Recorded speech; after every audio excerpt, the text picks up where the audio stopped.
Hope everyone had a great evening yesterday and feeling energized today. Before we begin, I'd like to remind you to make most of the discussions, ask questions, make friends, meet your connections, and push the boundaries of the industry.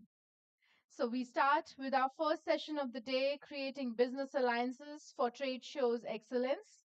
This session will focus on the importance of strategic partnerships and collaboration in ensuring the success of trade shows and exhibitions. As we all know, in today's interconnected world, the strength of alliances can be often be the key to unlocking new opportunities and achieving excellence. We are delighted to have an esteemed group of panelists with us to share their insights. I would like to invite Mr. Jagdish Patankar, Honorary Secretary, Indian Exhibition Industry Association, Executive Chairman, Active SciTech Communication Private Limited. I would like to invite Mr. Sudhir Dhawan, Chairman, IELA, International Exhibition Logistics Association, Mr. Ashish Jain, Deputy Director, Journal, Federation of India Export Organization, Mr. Balwinder Sohani, Assistant Secretary General, Federation of Indian Chamber of Commerce and Industries, Mr. Sandeep Das, Deputy Director General, Trade Promotion Council of India, Mr. Vincent Lin, Director, Taiwan External Trade Development Council, TITRA. I now invite Mr. Patankar to please take over the proceedings.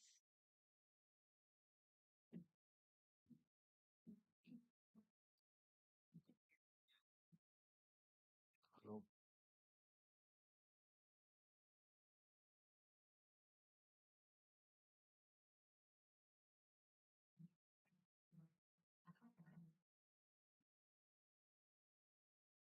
Good morning, everyone. I think I should get a response as if this hall is, overflowing with people. Good morning, everyone. Fantastic. So, you know, sometimes let me tell you, over the years, I've attended many sessions, you're sitting in the audience and sometimes sitting on the stage as well. And what really matters is the engagement and interaction with the audience. It doesn't matter whether there are 200 people or 20 people in the audience because intensity of the interaction through digital media in any case reaches to larger number of people. So that's the whole objective. We'll try to keep it crisp. We'll try to make it engaging and interesting. Uh, very rarely you see really best of the industry bodies on one stage, and this is one fantastic opportunity I see where the stalwarts from the industry bodies representing large sector of and these are not just industry associations, they have a long legacy. There are FICCI, for example, I think in 2 years will be completing 100 years. That is the kind of legacy I'm talking about. And in 60s and 70s formation, they have seen the transformation. In fact, they were instrumental in doing the transformation, I put it that way. And then there are our friends representing international organizations. Interestingly, our own colleague Sudhir is leading IELA, the global organization, and we have director from Tantra, Taitra, very interesting name. I like the, the name, Taiwan Development Organization, Trade Development Organization. So, what I'm going to do is, as you know, the subject of this particular conversation, creating business alliances for trade show excellence. And without wasting any more time, I'm going to start the conversation. I'll try to do it this way, maybe two rounds of interaction with the panelists, and then we'll try and see if we can take a couple of questions from the audience as well. Because there's always that, I like that surprise element coming from the audience asking some interesting questions. So, uh, what I would do is, uh, I would, to just warm up, I will request each one of you to maybe speak for a minute or two and talk about your organization, talk about how do you see, what kind of events, because we are here, exhibition organizers, and industry bodies are taking lead in that, right? So, for the benefit of everyone, talk about your organization and talk about the kind of marquee events that your organization has been doing. So I'll start with you, Ashish. Thank you, Jagdish ji. First and foremost, I would like to congratulate the organizers for organizing this wonderful event. In fact, I was here yesterday. I could see the stalwarts of the industry as well as all the stakeholders coming together and interacting. In fact, this is the ideal platform which we feel is necessary to bring mice industry at the one place. Coming to my organization, I am representing Federation of Indian Export Organizations. It is a body set up by Ministry of Commerce, Government of India in 1965. We are celebrating 60 years this year, and we are planning various activities both in India as well as overseas. We have 16 offices all across the country and have more than 35,000 members who are primarily exporters. When I say exporters, they are primarily MSME exporters. Roughly 70 to 80% of my membership represent MSME sectors. Our key objective, as mandated by the Government of India, is to promote international exports and provide a one stop solution to all the entrepreneurs, I would say, that who probably looking forward to internationalize their business operations or who are into the export business, who wants to diversify to new markets and have access to different geographies. In fact, in that endeavor, we roughly do 50 to 60 international events covering entire globe. And we, in addition to participation in international shows, exhibitions, we are doing a lot of focused buyer seller meets in different parts of the world. We have also started doing various reverse buyer seller meets in India. We have a strong network with state governments. We believe that, in order to have intrinsic growth of exports, there is a dire need to have a strong linkages with state governments. We are instrumental in formulating their state export policies. We have signed a lot of MOUs with the state governments and we working with them very closely to take their states to international levels. One such example I would like to illustrate is that UP International Trade Show that started 2 years back. It is one of its own kind of the trade show which represent the entire UP and the kind of the products and the services the UP government is, UP has it. In fact, we were instrumental in inviting 400 plus international buyers from 70 plus countries. In line with that, we have our flagship event known by the name of SourceX India. The event has been conceptualized to promote India's brands. What we feel that there are a lot of events happening across India, but none of them is promoting India's brand. So our key objective is to promote brand, as everybody knows. Promoting brands build credibility as well as bring more value to the exporters. Is GI tagged also? GI tag also and ODUP products are also represented here there because as per the government mandate, we have to promote GI product as well as ODOP products. So we are trying to have linkages with those sectors and try to bring them directly with the international buyers because we feel that unless they have an engagement with international buyers, they're not able to understand the kind of the requirement and the kind of the quality they are looking at. Most of the people are startups also, women entrepreneurs also. We are also trying to promote women-led businesses to take them internationally. In fact, FIO has been appointed as a sheeted hub by ITC Geneva, supported by UK government. Thank you so much. I mean, such a power-packed, explanation of what FIO does. Uh, Fantastic, absolutely fantastic. Sudhirji, IELA first and foremost, very, very proud that one Indian is leading this global Thank you so organization. much. Thank you so Yeah, much. yeah. So, first of all, good morning to everyone. Jagdish ji, IALA is International Exhibition Logistics Association, which is a 40-year-old culture being built as a family. And I'm proud to say that we are total 156, which is growing to 165 with 52 countries. And we have 18 affiliates, and we have many affiliates association. IEI is our affiliated association. Jemik, who's sitting over here, Ufi, who was here yesterday. I mean, they're also our affiliated association. The prima facie goal and the objective what we have is the like-minded group of exhibition freight forwarders who are focused on the activities with the exhibition logistics and the associated industries. And the crisp mission of IALA is to be the game changer in the exhibition and event and the associated industry. So that's what the short introduction of IALA is from our side. Thank you. But do you, of course, I mean, you are the backbone, I would say, of every.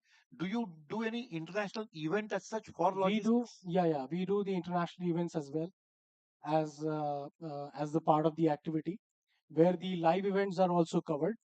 So live events like we do the Brian Adams concert, we did the Maroon 5, we are doing the Guns N' Roses the You coming have month. never sent me any ticket. We will definitely send it to you right now. So we are a part of this league, and this is growing as well. So even the ILA's article covers the events as well. So we are very much associated with this league. Fantastic. Thank you very much. Yeah. Thank you. And over to you, Vincent. First and foremost, thank you. Thank you so much for joining us in this wonderful program.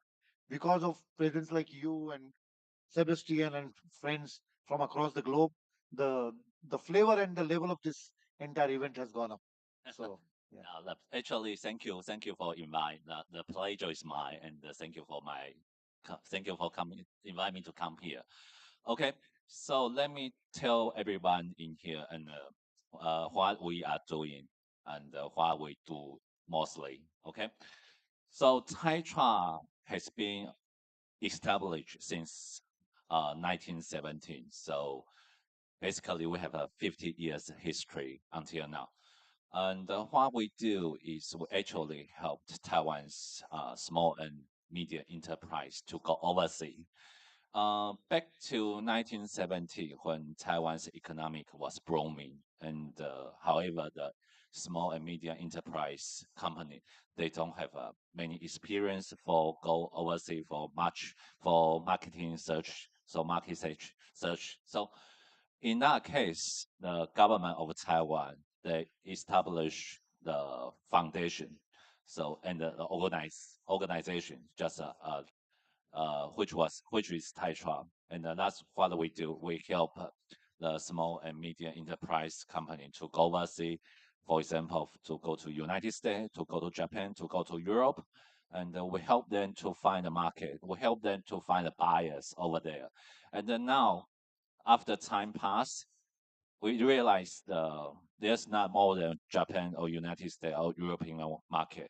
We established there are Chinese market, the India market, the South Asia market. So here, on behalf of Taitra New Delhi office, I'm helping Taiwanese company to search for the buyers from India, and we hope to create the more and more cooperation between Taiwan and India company. So for in that case, we have this, held the Taiwan Expo since 2017.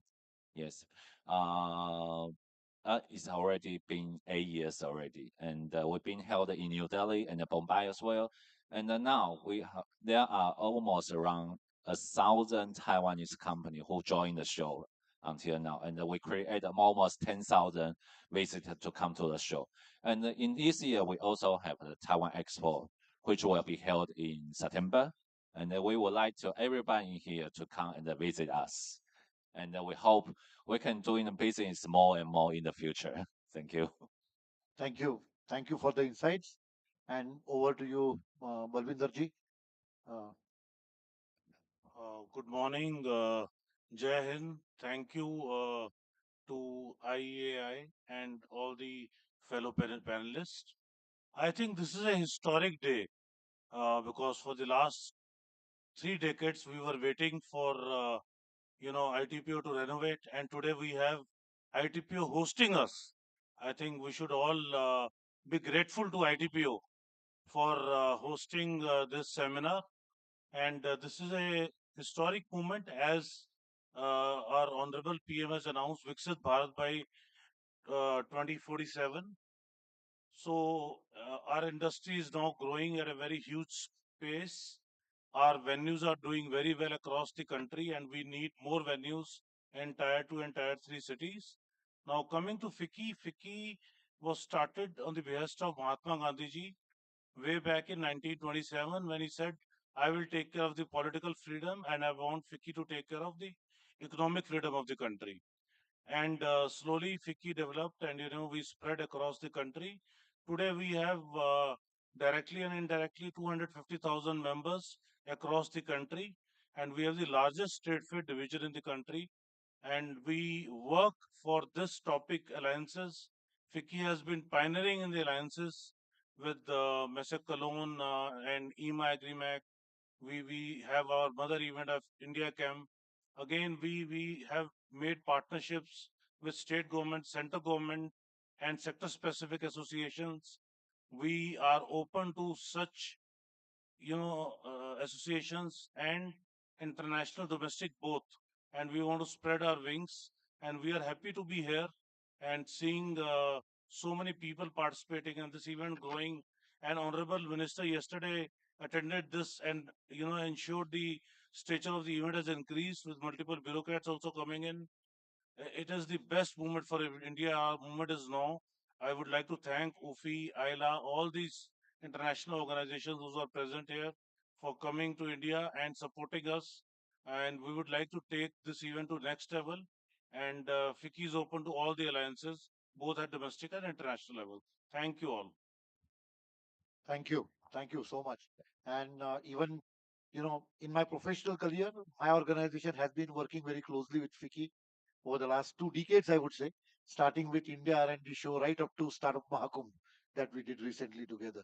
So it's been a wonderful experience working with FICCI, as always. And over to you, Sandeep ji. Would like to hear from you about the Trade Promotion Council of India, what it does, and the kind of engagement that you have in the event six. Good morning, everyone. First of all, uh, a very warm welcome to all the industry delegates who are here, all the industry bodies, as well as the leading association and trade bodies here.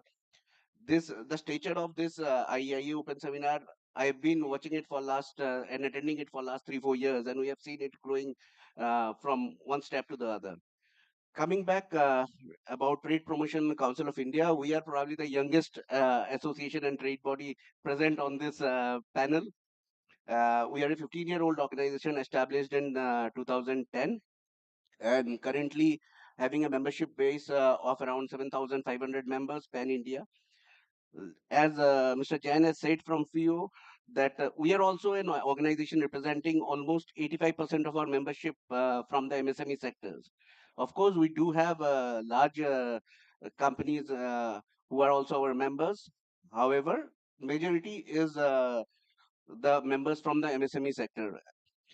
And our mandate and is to we have kept ourselves since our inception to the domain of promotion of foreign trade and investment. And we have worked towards that. We organize a lot of outbound activities from India through establishing India pavilions in many of the leading trade shows and as well as in developing economies. Apart from that, we organize a lot of buyer-seller meets to promote help promote Indian exports in other countries. At the same time, we also promote joint ventures and technology transfers in manufacturing sectors. As the vision of 2047 to be the Viksit Bharat, for that it is very important to have a collaboration and see ourselves as a credible partner in the global value chain. To be a credible partner in the global value chain, you cannot manufacture everything, you cannot do everything. So you have to take advantage of economies of scale and do some competitive imports as well as technology transfers also. So either ways, we do work towards that. And as far as our events in India are concerned, we currently have a couple of IPs which are with us. One is Indus Food. That's a very niche food promotion exhibition and spanning over approximately 70,000 square meter for food and beverages. And we also have another IP called Indus Food Manufacturing that is covering the food processing technology segment. So cumulatively, both the shows happening together in the month of January in India, and we are covering approximately 1,20,000 square meter of gross area. and covering two venues, IML and Jashubhumi, all together at the same time. Apart from this, we do have one more IP, which is called Source India, that is to promote Indian products in potential markets. So that's another brand through which we organize standalone Indian exhibitions in different countries, and as well as with show-in-show format in with big shows, setting up the India pavilions for promotion of Indian expos. That's what we do. So thank you so much. I mean, there is a lot that you have achieved since 2010. Young, dynamic, and doing lot more. Thank you very much. To an extent, I see a similarity between what TPCI's goals are and FIEO. Yes. So, any critical difference between the two? Both are also part of the commerce No. ministry in a way, or This is, the basic difference is FIO is completely government body, a body of commerce ministry, and we are a industry body. industry body? Although we are supported by Ministry of Commerce and Industries, but FIO is the Ministry of Commerce and Industries. I would say that FIO was established by Ministry of Commerce. Just to add on to that, we are now an autonomous body. So Acha, you are now an autonomous. yes. So it's Okay, so I would like to take forward this conversation with both of you. Yeah. That is the question also that I have in mind. Now, what was the Indian export this year? We See, if you ask me about last year, I would say that it roughly crossed $430 billion of exports. And if you combine both products as well as services, somewhere 780 US dollar billion of exports Fantastic. we completed it. and that is a significant jump over what we did over the Not last. much, I would say that we saw increase of almost 6% only. Acha, It okay. is a because seeing the headwinds in the global economic environment, we see as a still an achievement for the Indian exporters. Okay. Yeah. So, my question to you is, in line with the entire core discussion that we are doing, how would you like, because the objective is to boost Indian exports. We have Make in India for the world. That is the mandate we have. We would like to move from only services to manufacturing. So there is a lot that very high goals Honorable Prime Minister has kept for all of us. So, though you are doing some global events or buyer seller meets, uh, what kind of alliances do you see that you would be open to do, maybe with Tetra or maybe with any global organization or even Indian exhibition organization, so that your mandate is fulfilled in a collaborative approach where 1 plus 1 becomes 11? So, is there any thought process on that? See, one has to understand the global trends as well as India's export trends. As of now, what is happening is that, India's exports, 70% of India's exports in the traditional items and the non-traditional items, I would say that not high-tech products. So if you see the global, the imports trends, 70% of the imports takes place in the technological products. So still, we are far behind what the global trends is, going through. So we have to take a shift, and we have to do a shift from labor intensive products to more of the technologically oriented products. Then we will be able to increase our share in the global markets. And as you have asked, see, the alliances as well as collaboration is the need of the day. So we need to understand which markets are important for us, and we have to see the trends over the last 4 5 years also. As we see that, I have just seen the trends. In fact, if you see India's exports to Europe as well as US, we have seen an increase in our exports. And we have to also understand the importance of free trade agreements we are signing with the respective countries, because that helps in fueling our exports to that particular market. Just to give you an example, although we have not increased in terms of the value much, but if you see the Oceania region, that majorly includes Australia, we have almost doubled our exports, and our percentage share has been increased from 1% to almost 2.5%. So, although the volume may not be good, but we have seen the importance as well as relevance of the free trade agreements. So we have to see the overall trends as well as the demand scenario which is taking place, and according to that, identify those countries and have a strong collaborations with our counterparts, with whose help we can further penetrate that market. This is what I feel is very important.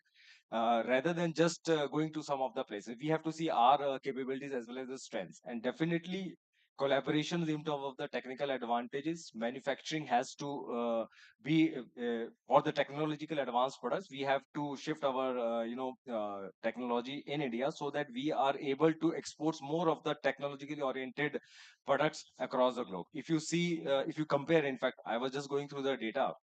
If you see China's exports to the world, it is roughly $3.5 trillion as of now, and we are doing $430 billion of the exports, and majorly their export has been into e-vehicles, robots, and high technological products. That is what it is driving their export. So we have to understand and see the scenario and accordingly take a shift, and then only we'll be able to move up the value chain.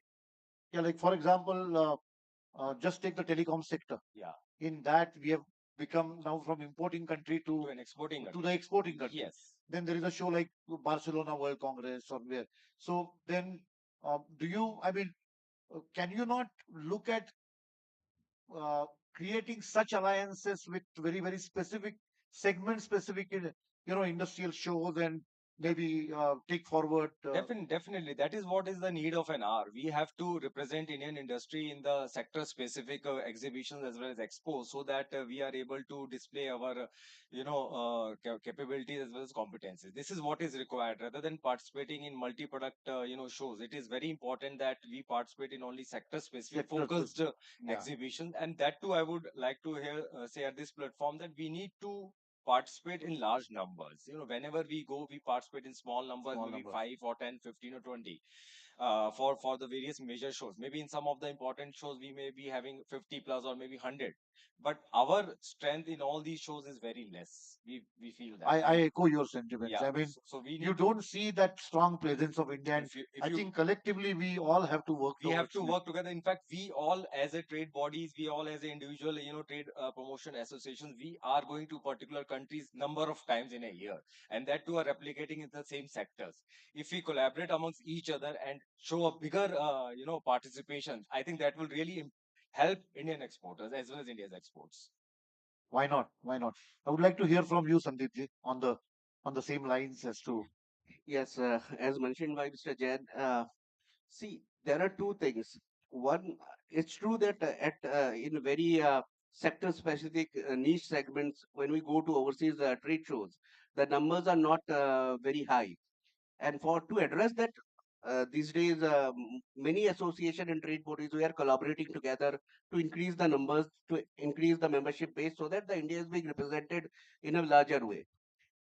Having said that, but another challenge, as you have mentioned about telecom sector, we don't have many companies who are actually doing a lot of things in high technology sectors. So that is another challenge. You don't have the universe here. So it will develop gradually. However, having said that, yes, of course, we are from initiatives from Ministry of Commerce and Industries also, as well as our own initiatives through our self-financing and self-promotion activities. We are participating in many niche segment technological shows like Japan IT Week or Singapore FinTech Festival. Basically, these are from the services sector. However, on the manufacturing sector, if we talk about the government initiative through PLI schemes and other things into defense manufacturing or be into the electronics manufacturing, they will eventually grow. But currently, we don't have that kind of universe where we can showcase only 100 companies. But maybe yes, whatever things we have currently, maybe 20 or 25. With that, we can start. that brings me to one tricky question which I have not shared with you. And maybe Balwinder ji also can contribute to that. This government, I mean, I see international countries supporting exhibitors in a big way in participating in the trade shows. We also used to have that MAI scheme, Market Assistance Initiative. Last year, though, I don't think it was there. Is there any, uh, uh, I mean, isn't that one important instrument through which we can encourage more SMEs to participate in these international shows? Jagdishji, it's a valid question. But one good thing which Indian government is doing, we were reaching out earlier, and now India is encouraging that people should come to India. You know, so this is the right focus of our government of India. When we have developed our venues, we have the emerging sectors. We want to be Viksit Bharat. So we are encouraging people to come to India. So MSME will gain because the exhibiting cost outside is much more higher, Very high. and government has to spend much more money. And when we want to bring people to India, RBSM is still being supported. MA has not yet stopped. MA is still on. Acha. But government is saying that let's bring people to our country. So that increases our tourism. We are also trying to improvise on MVT, medical value tourism. We are trying to promote Ayush, so that people can do Ayurvedic treatments and take advantage of our yoga, our culture. They can see our country. If they are visiting Jaipur, they can roam around in Rajasthan, see Agra. If they are exhibiting in Mumbai, they can go to Goa and explore things. If they're exhibiting in South India, they can do Kerala and they can do again Ayurveda and other treatment. I think we should encourage people coming to India because time is to, people to coming to India because we were reaching out. Now people have to come into You India. have actually preempted my next question. I wanted to ask everyone here that India International Trade Fair, for example, so what a fantastic event it is. Why can't there be International India Trade Fair where the power of India is showcased in marquee geographies, which are very important to us.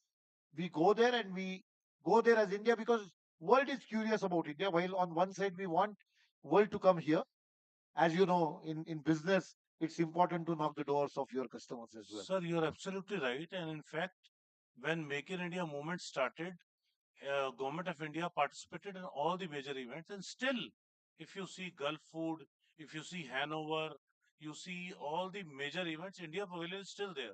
While we are speaking, TPCI is hosting a pavilion in coverings in USA. So it is happening. It's not that it's not happening, but the scalability would be better in case we invite people to India. We have much more to showcase. So, but government of India is not discouraging you to go to abroad. That is That, not the focus, sir. that's a good news. Yes. Yes. Thank you. Thank you. I would come to our international guest, Vincent. How do you see future of Taiwan-India cooperation? I mean, we have strong ties. Uh, there are two or three key sectors where we are already strong. How can we develop, uh, or are you looking at any other sectors, stronger engagement, stronger collaboration? I don't want to bring out a topic on this forum, but since there is a move towards the world now looking at India predominantly, I think Taiwan can leverage that and play an important role. Yes, actually, I believe, okay, let's say back to 20 years ago or 10 years ago, I believe that most of the Indian people don't understand where is Taiwan, who is Taiwan, what is Taiwan. Until recently, after semiconductor revolution and the TSMC become more and more popular and more famous, and India has realized Taiwan has been play an important part all over the world. However, Taiwan is not only have a semiconductor industry, we also have a manufacturing, machinery, agricultures, and the food processing and technology, all everything. Of course, ICT industries as well. I believe that what we can do and what we can do cooperate with India government, with all many or perhaps India industry, perhaps we can uh, joint ventures, okay, technology transfer agreement, or maybe we can set up a school in here to teach, or maybe we can tell the Indian young laborers, young students to go to Taiwan to have a skill training. I think this is more and more getting more and more government involved, and we hope Taiwan and Indian government can working together in the future. Okay, of course, this is not this. Of course, all these things happen from the private section and to the government sector, and we believe we have a strong tie in the future, and maybe we can do and more in the future for coming to make we Taiwan and India become successful in the future. Thank you. Thanks for that insight. Balwinder ji, in fact, I wanted to ask you another very interesting question. Since we are talking about government, and in India it is important. Now, we are seeing a very strong trend of some really mega shows getting established in India. A series of Bharat shows is a classic example. It's good. It's good because it's just we are just scaling to our next level. Uh, but how do we make it sustainable? Do you see? Because it is government which is taking lead. In a way, it is creating business alliances. I see multiple associations working on the same program. But don't you think to make it sustainable, there has to be a structure to it? What is the way forward for this? Because there are a lot of friends sitting in the audience who are curious about that. Sir, we should be thankful to the government of India for doing this alignment. It was very much required. So one marquee big event every sector should have, by doing events like Bharat Tax in Yashobhumi and Bharat Mandapam and IEML, government is sending a message to the world. We can create the biggest fairs in India. So it is not no longer Germany, Italy, or other developed countries. So to be Viksit Bharat, it is important to have bigger shows. So the series of Bharat exhibitions is good for India. As it will also take time. As we will go along, things will get aligned. See, India is such a huge market. For a example, UP is the fourth largest country in the world, population wise. So UP can accommodate so many shows. If you go to Tamil Nadu or you go to Telangana, Andhra Pradesh, every state can have its own events. And the sectors are wide, like auto components. Tamil Nadu has so many factories at auto components. Auto show can also happen there, auto components. So there are various things which are happening across the country. Why not do a handloom show in Panipat? Panipat is the hub. Why not do something on garments in Coimbatore? So these are the places which will absorb. And our market is so huge. Our country is so huge.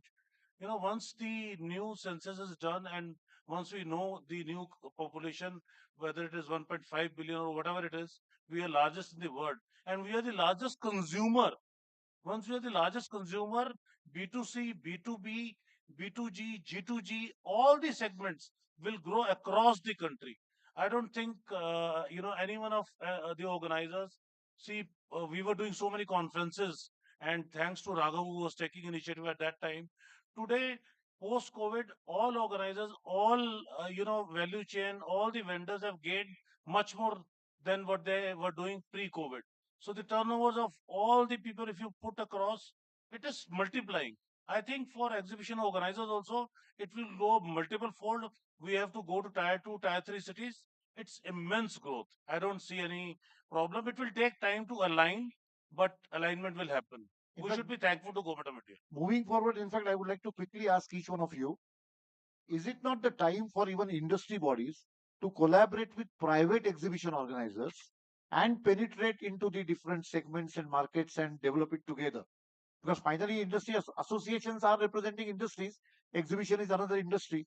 There are some really excellent, like take for example our good friend here, Mr. Deshpande, who does a phenomenal event in agriculture in Pune. Like that, there are so many good private players, and they would love to collaborate with FIO, with TPCI, with FICI, and uh, you know take it to the next level. No, I agree with you what you are saying, and in fact, from the federation perspective, I can just inform that we have started working, and in fact, just to give you an example, there was an international hardware show that is second edition by Colin Messe. So we had collaborated with them, and we are also in talks with a lot of other private, organizers who are doing events in India.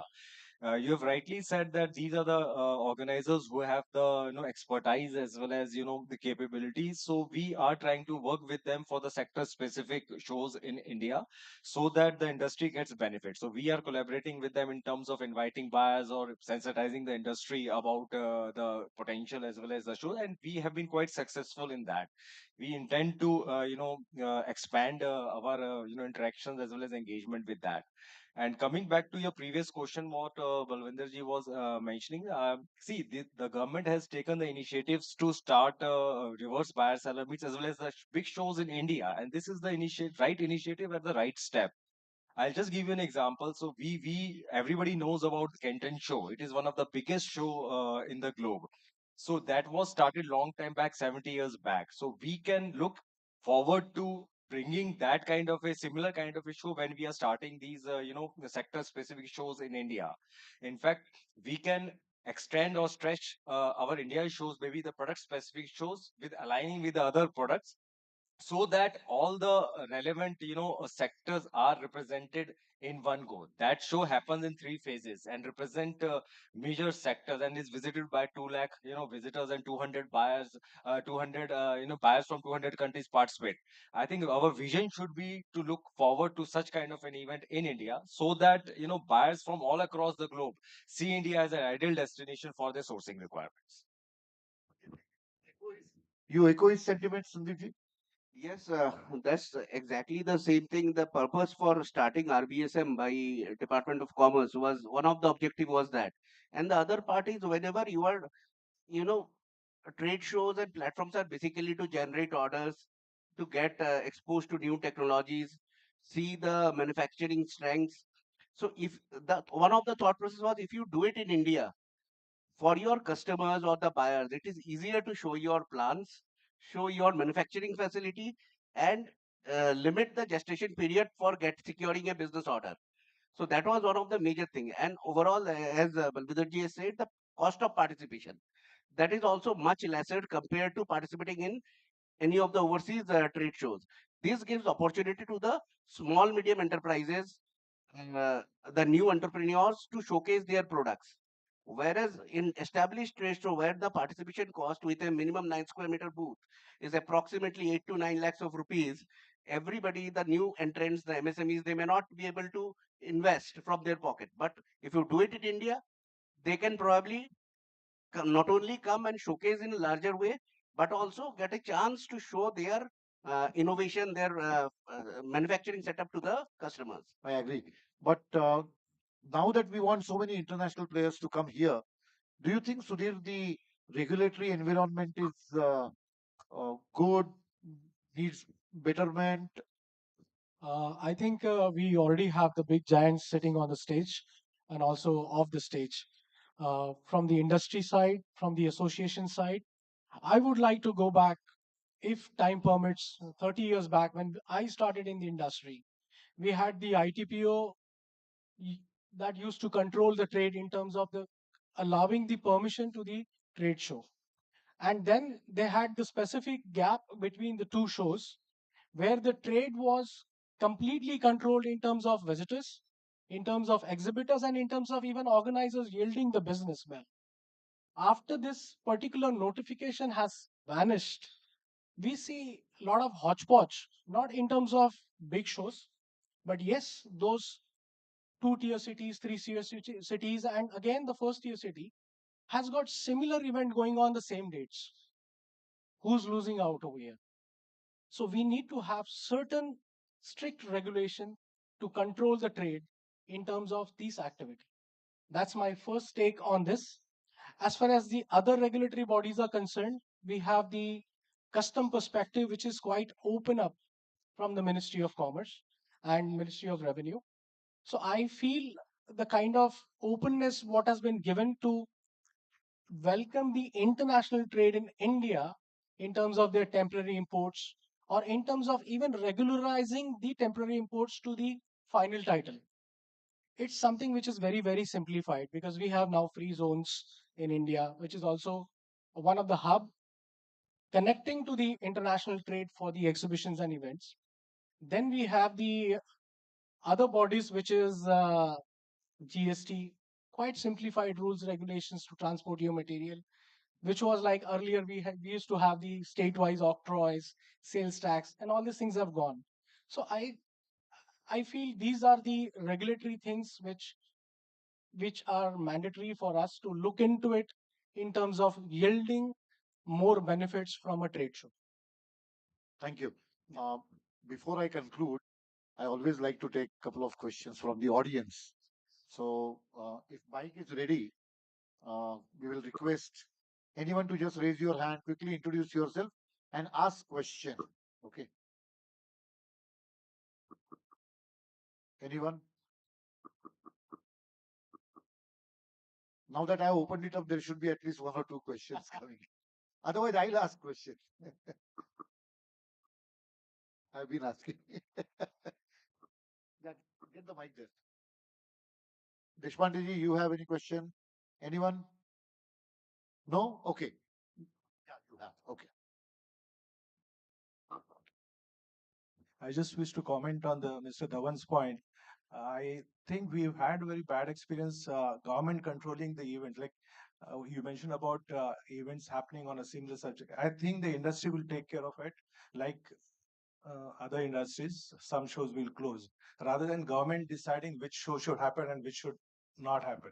Sir, I totally agree with you. It's if it is not government, it should be some trade body or even the IEIA association getting involved into such activity where your trade fairs can be controlled in terms of Control, it can be just you can recognize one of them as absolutely. but Yes. otherwise they need not have a control on because earlier I think ITO had a control that which event should be international, which should not be, and it was a very difficult thing for a person in a uh, tier two or other thing to get that recognition. That was not my part. My part was to maintain the distance between the similar fairs happening at the same time in the same cities or same state.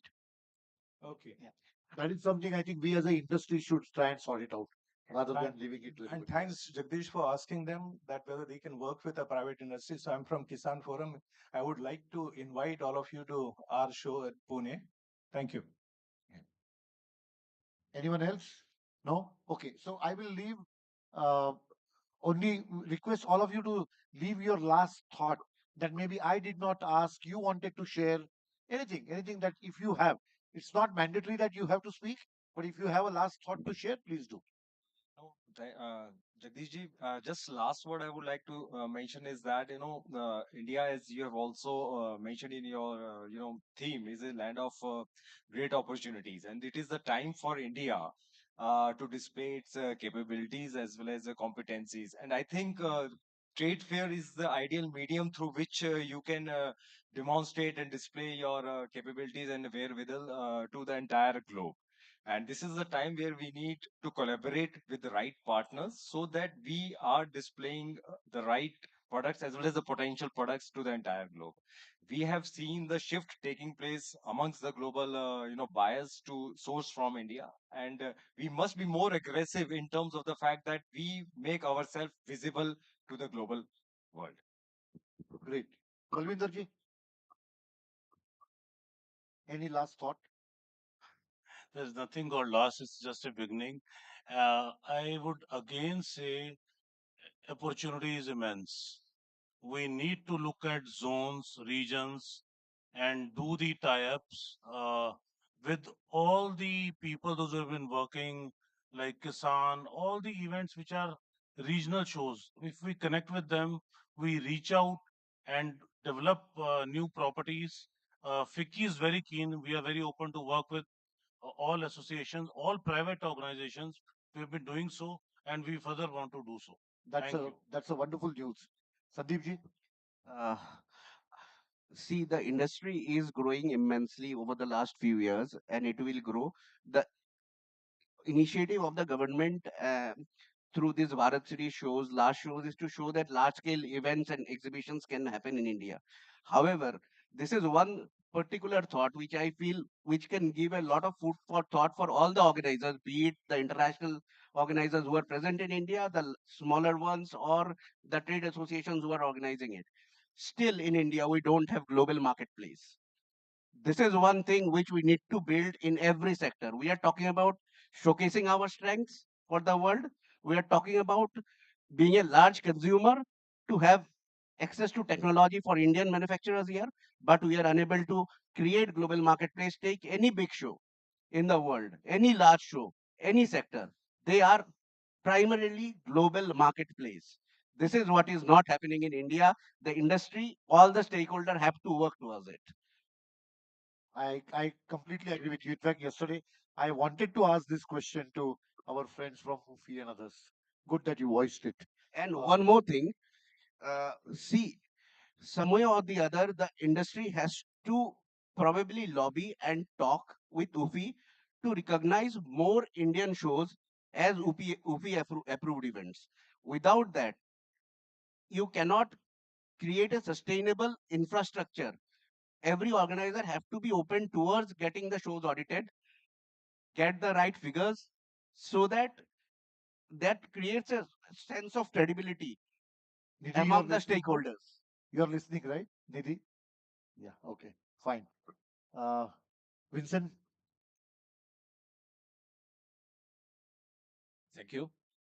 From my point of view, I believe if Indian government or Indian economic sector wants to invite more foreigner direct investment, I think the policy making or incentive or any subsidy should be better to the best to attract more foreigner investment to here.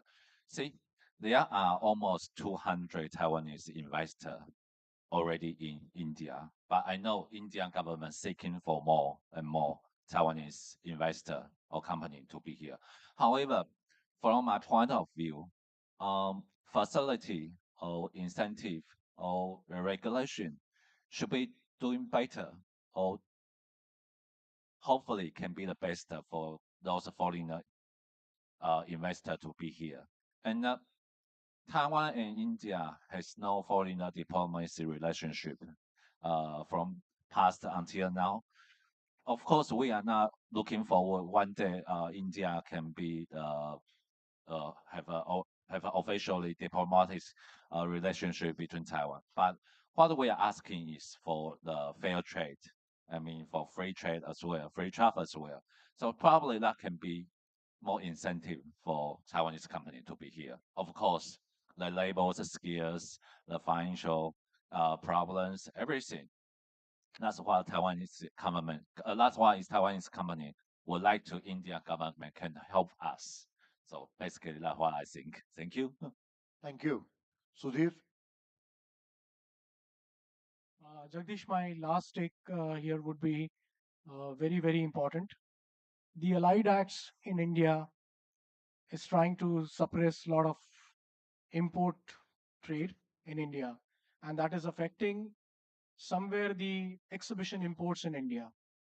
So I would request the subcommittee logistics of IEIA should listen and take it up these issues very strongly with these trade bodies, with the help of course, FIO and FICCI and the other association, to ensure that at least for the exhibition purposes, where we are suffering today in a lot of ways, like if you import any electronics, you need to have the Bureau of Indian Standard certifications. If you import any plant related or things, you have to have a P&I certificates, so PNQ certificates, and so on and so forth.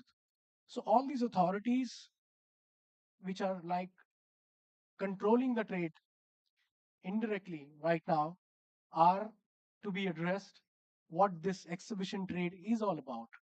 And that is how we need to proceed further. Otherwise, the foreigners who are sending their inventories to India have their mindset that India is still a complicated country. And here we have to play a vital role as an IEI indent. That's my take. no, very important. I think Thank you. you are part of that committee, and we should propose to take this up as well. So, once again, thank you very much, each of the panelists. Each one of you brought in some interesting points uh, on the table, and I think it was a engaging conversation. Thank you so much. Thank you.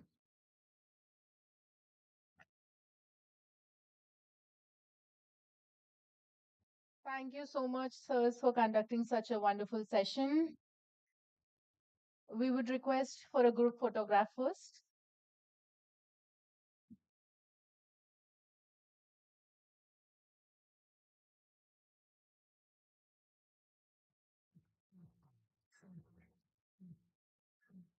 Now, I would request Mr. Patankar to please felicitate our esteemed speakers.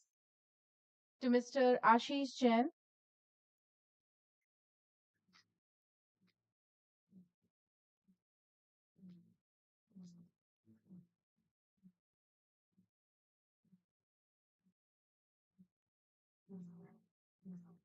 to Mr. Sahani,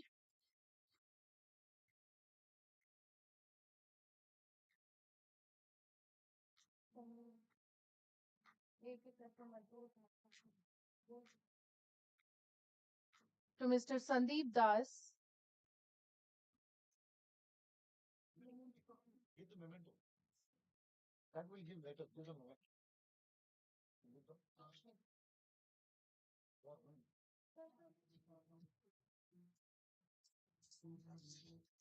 to Mr. Sudhir Dhawan,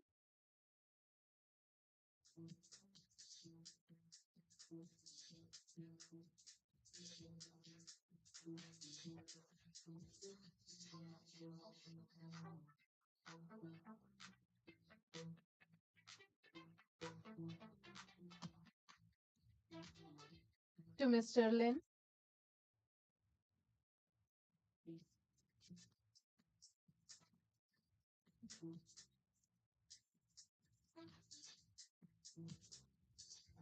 now I would like to invite Mr. Tarun Marwa, Managing Director, DMG Events, to felicitate Mr. Patankar.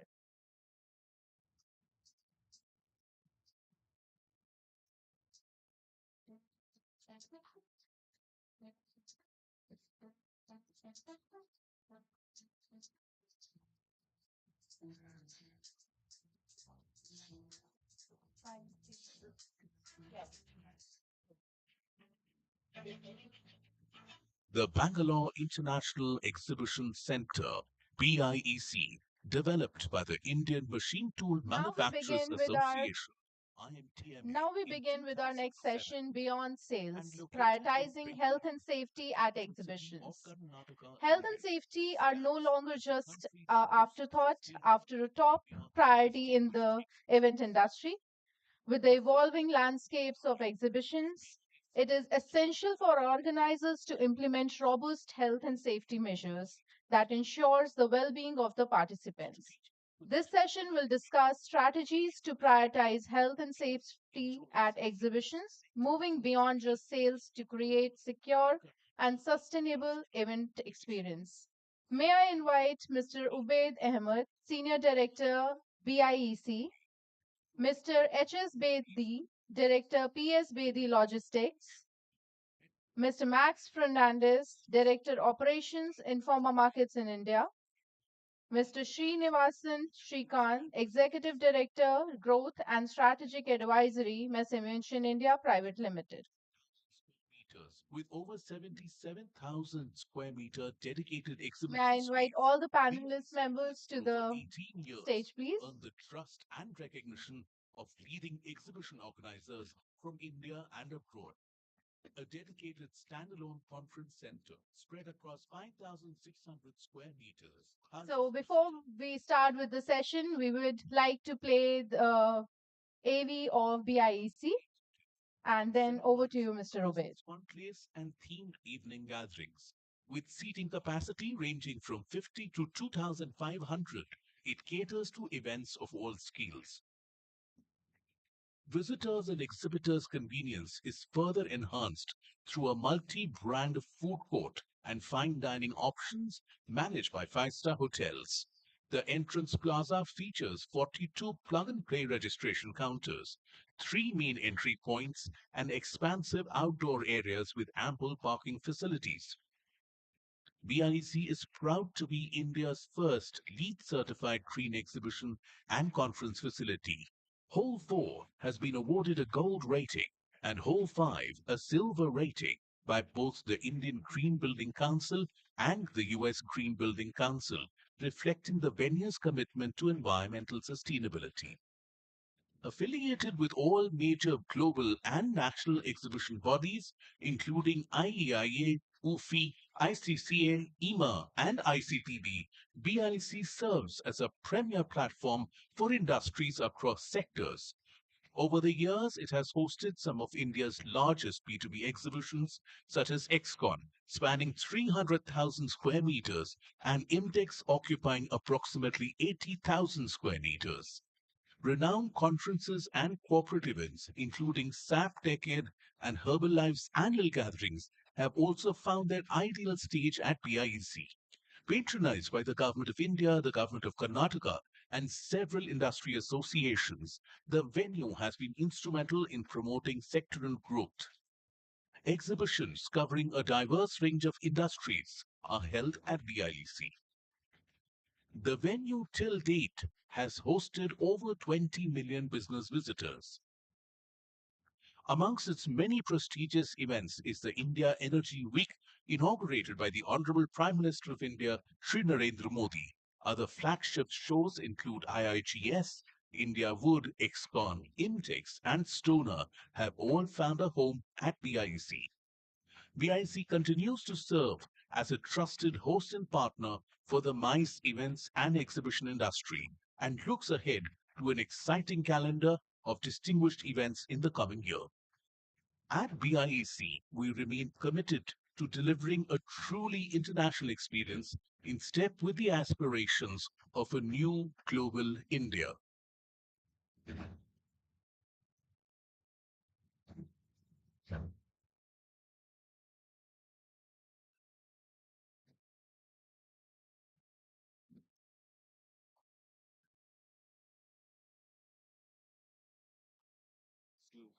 Good morning, everyone. Good morning, everyone. Okay, thank you. Well, today's topic is Beyond Sales, Prioritizing Health and Safeties at Exhibition. Some of the takeaways from yesterday is exhibition industry is the fastest growing industry in India. 40% growth since 2019 COVID. 40% of the Indian exhibition industry force is of women force. I never know that. How many of you are over here present know that 40% of the sales force and the exhibition industry force is from women?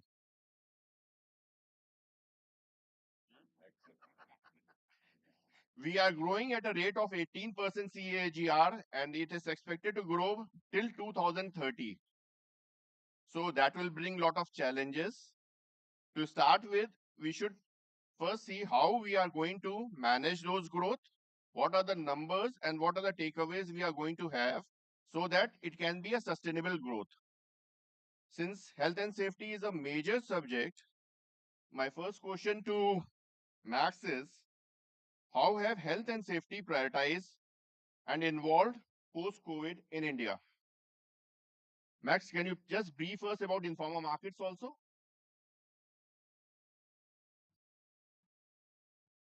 Morning, everyone.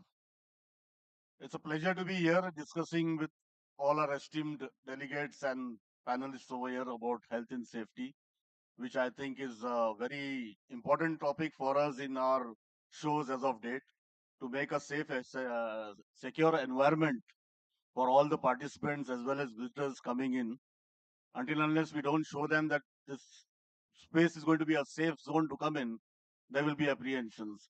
So definitely this takes priority in our shows. And I'm glad to share with you at Informa, we have a health and safety manager on board on the rolls. I'm really proud to say that we are the first company in the organizing side to have an on-roll health and safety manager who looks into the aspects of health and safety of our shows. So there's every aspect taken care of, right from entrances to emergency exits to signages, trip hazards, many things that could make a safer and secure environment for us to participate within. Having said that, I also have seen over the time there is a development from organizer side on taking care of the shows again in the HNS perspective by hiring service partners that are specialized into this activity. So when you see stand build activities happening, you have agencies that are auditing, certifying the design builds, looking for stability, taking care of that on site also during the build, trying to see how we can work safely with, I would say, minimum of zero accidents happening, having your fire extinguishers placed on site. Initially, you would have a little apprehension on costs. Why do we have a fire engine? There's nothing huge that can happen. But yeah, now you see even venues having equipment on site. So there is definitely a big change that has come through. And I think it's in the better interest of all that we do a bit of contribution towards making a safer and secure zone for everyone to participate within. In fact, when former UBM, you say, did their first show at BIC somewhere in 2010 and 11, we saw that they have in each hall where the construction was going on are cartoons depicting do's and don'ts for the laborers over there. This was the first time I'd seen that. Can you elaborate on that, please? So this was some practice that we also took from our international country, wherever we have our shows going on. There was this pictures speak louder than words. So that is what we took upon, and we had these pictorial diagrams that we had on site just to give a reminder, just to keep informing. There is a lot of time that our industry works in a lot of haste. There's last minute designs and construction being given. People are just trying day and night to do things, and safety is left aside. So what we said is if we have strategic placements of pictorial signages where you say this is a safe working mode, this is not a safe working mode. So that really helped resonate with the industry. The workforce that was there also were like, okay, this is a good practice, this is not a good practice. So definitely information, education is a constant progress. I think that we should keep doing and educate our workforce. And I think we can achieve that. Absolutely. My second question is to Srini. Srini is representing MMI, and MMI is one of the fastest growing exhibition companies in India. And they are the company that have now ventured into Saudi Arabia as well as in South Africa market. Srini, tell me one thing. Today enough importance is given to health and safety as compared to the square meter targets? Thanks, Obed, and thank you to IEIA for inviting us to be part of this panel. And I'm happy to be part of this panel here with the rest of my colleagues from the industry. Obed, before I answer your question, I would firstly like to dive back into what was discussed yesterday morning during the fireside chat. There was a discussion about culture and how the CEO is the evangelist of the culture. Now, if you're talking about growing and sustaining a business, especially in times now when all exhibitions are growing, everybody is talking about the kind of growth the industry is witnessing. And if you're talking about sustainability, safety also becomes a very important aspect. And to ensure business continuity as well, the CEO needs to firstly buy into the safety aspect and invest time and effort and and uh, promulgate this culture within the company to say we need to pay as much attention to safety and security as much as we pay to the top line and the bottom line. This is aspect number one. Now, when it comes to safety, it's not just the organizer that is involved; it's a multi-stakeholder environment, and we time is not an ally with us in our industry. All of us know that we are running against the clock always because we have 3 days, 4 days build up, unlike in the West or unlike in the developed nations where they have the luxury of 8 days or 7 days or 10 days build up time. Here we have at best 3 days, sometimes 4 days of build up time. And there are multiple activities. There are maybe a million, zillion activities going around. And you're expecting the operations team who's tasked with ensuring that a safe and secure environment is maintained. Of course, you might have support from an outsourced agency to take care of this. Eventually, the ownership of ensuring safety and security lies with the company. Now, if that lies with you and you're fighting against time, unless why I spoke about culture is, let us assume culture is, as we spoke yesterday, driven by a value system. Let us say the organizer has a value system which is inculcated to say that we are focused on safety to ensure our business is protected and we deliver successful shows. Now, this value also needs to resonate with your entire service partners and your stakeholder community that is supporting you, be it your stand builder, be it your custom stand builder, be it your logistics partner, be it your person who's doing the power. Let's say if there's a hangar being built, everyone, including something as simple as your branding on site. A lot of times we don't pay attention to a simple thing like counterweights, counterweights for structures. Structure to for the stability. And I have had an experience where, although we knew that it needed counterweights, somebody was doing this. We had a health and safety company on board to supervise this, and they went and supervised. They said this needs this kind of counterweight, but eventually they forgot to check if the counterweight was on. Now, imagine the danger this can cause to the show. It can make or break the show. Eventually, see, whilst you focus on profits, your profits can be sustained, your show can grow, provided you provide a conducive and safe environment. So therefore, it becomes it's of prime importance that the company as a culture buys into this safety policy and the safety as a value within their system. Uh, before I pass it back to you, I want to firstly congratulate Max on you just bet us to it. We wanted to bring in a health and safety guy in the company, and you bet us to it. Thanks. Now, Dharmpalji, your company has always been very innovative. Whether you are conducting sports events, marriages, exhibitions, and conferences. Tell me, what are the biggest challenges you face in implementing safety protocols at your events? Thank you, Veji, for the question. Firstly, I would like to thank Max ji and Srini ji for taking the mantle ahead for HNS.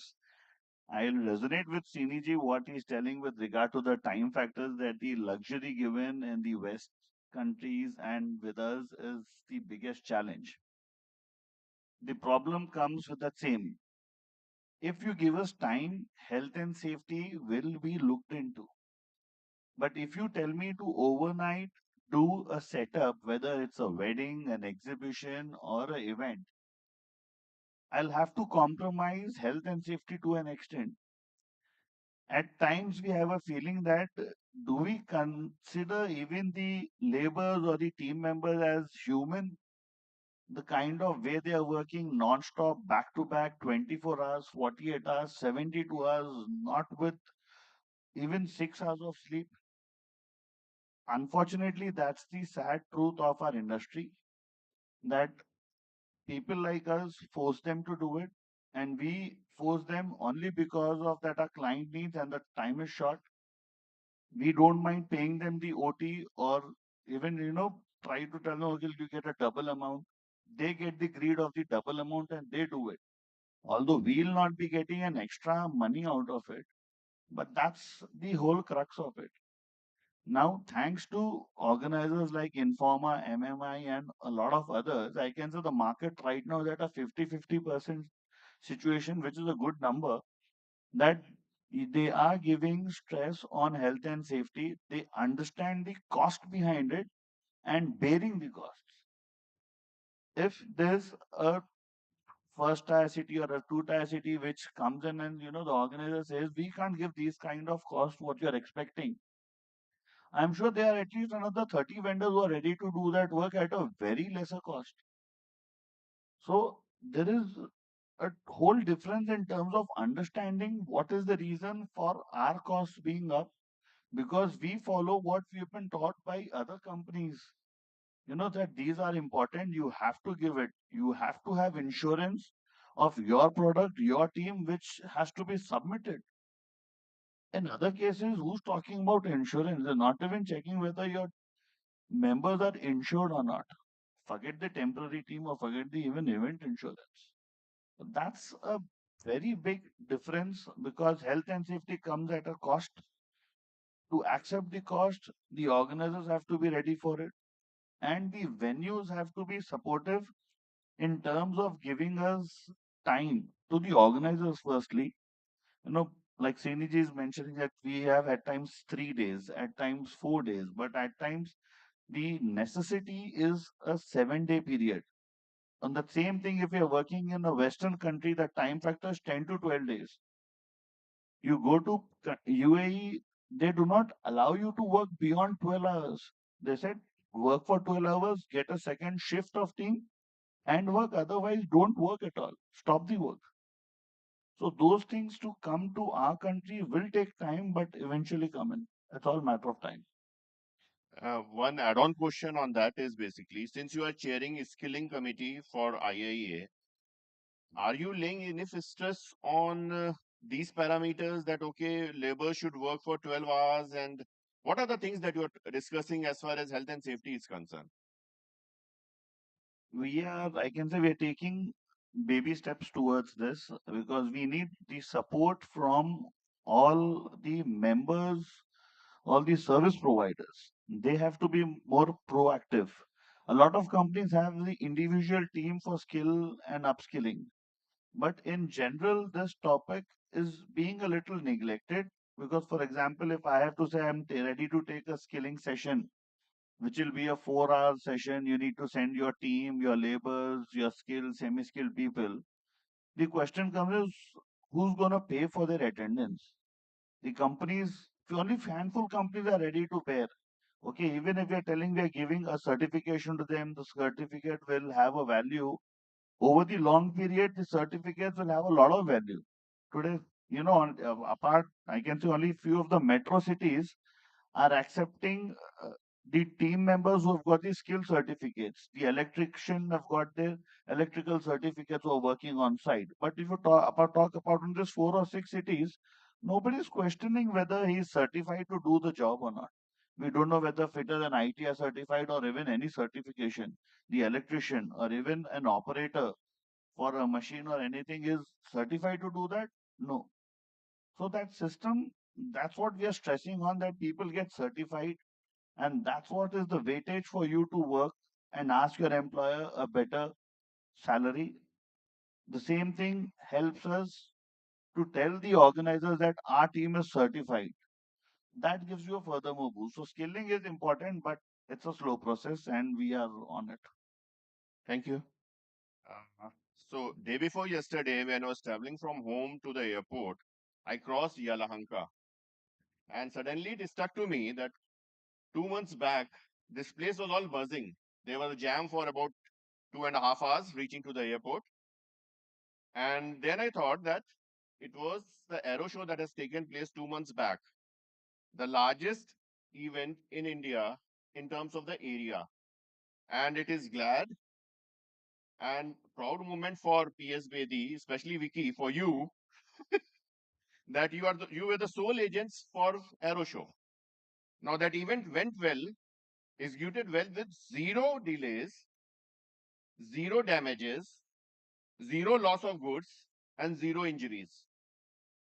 An event of that scale, which was done on an open ground with all the structures being constructed, goods coming, that to high value goods coming from across the globe, how have you carried out? What are the planning that have gone into it so that there is this event led to be a zero injury event and zero delays event? Kuwait, that was not the question you told me you're going to ask me. Always been up surprises. Oh, I didn't know this was coming.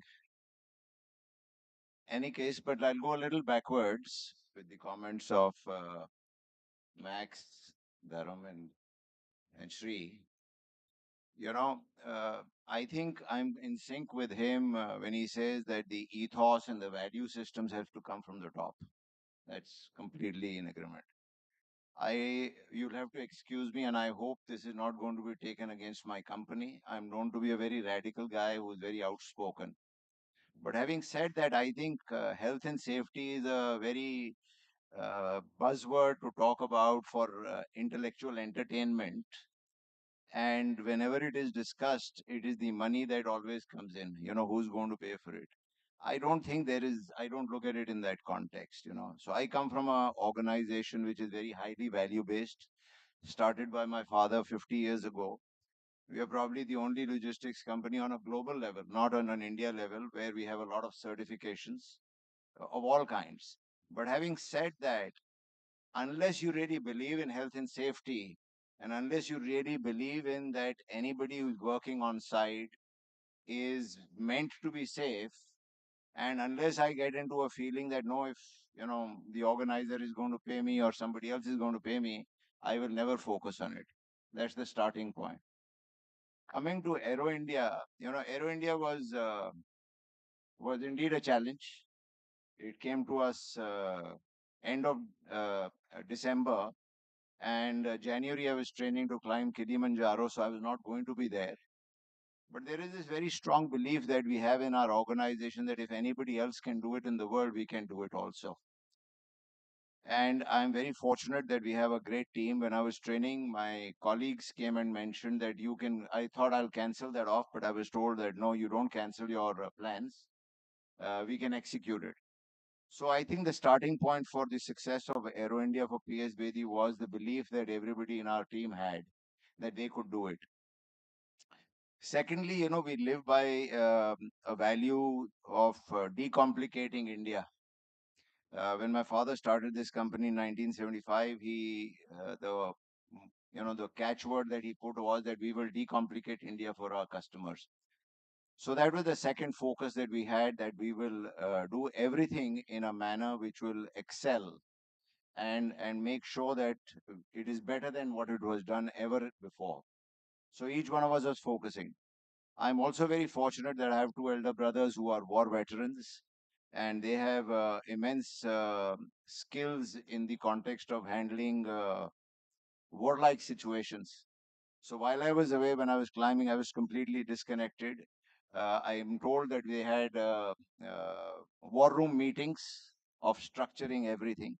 So, I think that a lot of work went into planning, and much before it went there. And then I think lastly, the commitment from our team, because it was something new for them, something very big for them, that desire to excel and to make sure that everything goes well. So you are very right. We had zero failures, absolutely, because there's another catchword that we have in our organization which says failure is not an option. So when we've taken that up, it was something very big. It was happening for the first time. Um we were running against a lot of odds in the context that there was generally a lot of fear whether we'll be able to execute it or not. I think the best compliment that came to us when we had completed the thing was that from the organizer himself, that we were scared that there will be a failure, but you have actually that fear that we had, that the roar of that lion has been converted into a meow of a cat. So I think that is how it is. So coming to the nitty gritties, we try to structure each and every aspect of the execution in a very specific manner. We had all that was needed to be put into place with the supervisors, the training, and we had a lot of meetings with our staff, uh, and each one of them sort of committed to excel. So that is where it came from.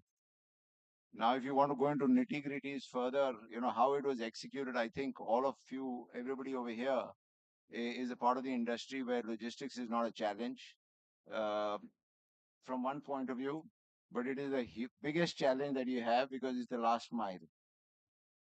We also ensured that all our international partners, all our customers were advised well ahead of time of what they would expect. We wanted to connect with each one of them, so each of the customers was spoken to ahead of time to understand their requirements, and then we delivered according to that. One place that I differ from Dharam, he says that uh, globally there are, or Srini also mentioned that there are 7 days that are given globally. We only get 24 hours. Well, that's not something that is going to change. If it has to be done in 24 hours, then we have to structure ourselves to execute it in 24 hours. We cannot take the excuse that because it is done in 7 days over there and because it is done in 24 hours in India, so we will live with a challenge of compromising on health and safety. I don't think that is, I mean, in my view of the matter, that doesn't. No, no, just to correct you, they never said that we have to compromise on health and No, safety. no, no, no, no, no, no, no. I'm not trying to say that. No, no, no. Sorry. If that was the message I said, no. What I meant was that Because of that, there is a tendency to overlook a few things. What I'm trying to say is during the execution of Aero India, we knew what the parameters were, we knew what was the requirement, we knew that we were going against a history, and we had to excel. So everything was to be done, factoring that and executing in that space. I can tell you that I mean, of course, our international partners on the date of the closure at 12:30 at night, I got a message that my job is done and I'm leaving. So the empties were delivered, they were packed, and the international partners of ours at 12:30 at night sent us a message, thank you so much, my job is done, I don't even need to come back tomorrow. So all I'm trying to say is that that was planned, that was structured, and that was intentionally expected to be done. That's all. Thank you. And once again, apologies if I crossed Nine, any nine, nine. limits. If I may just add on here, Yeah, please. see, uh, I was rather mentioning it's about the industry standards, not that what we do or what Srini sir is telling. The whole purpose was if the job needs 48 hours, we need 48 hours. We, yes, say that we need a little extra time because of the weather contingencies in India. If you're talking about a hangar and an outdoor structure, we don't know what kind of weather conditions we can have. It's raining in peak April. We don't know. At the other time during May, it's so scorching hot we can't even touch the structures. We have to work at nights. So just for these reasons, we want to be a little flexible, have a buffer time of 12 to 24 hours. That's the whole reason.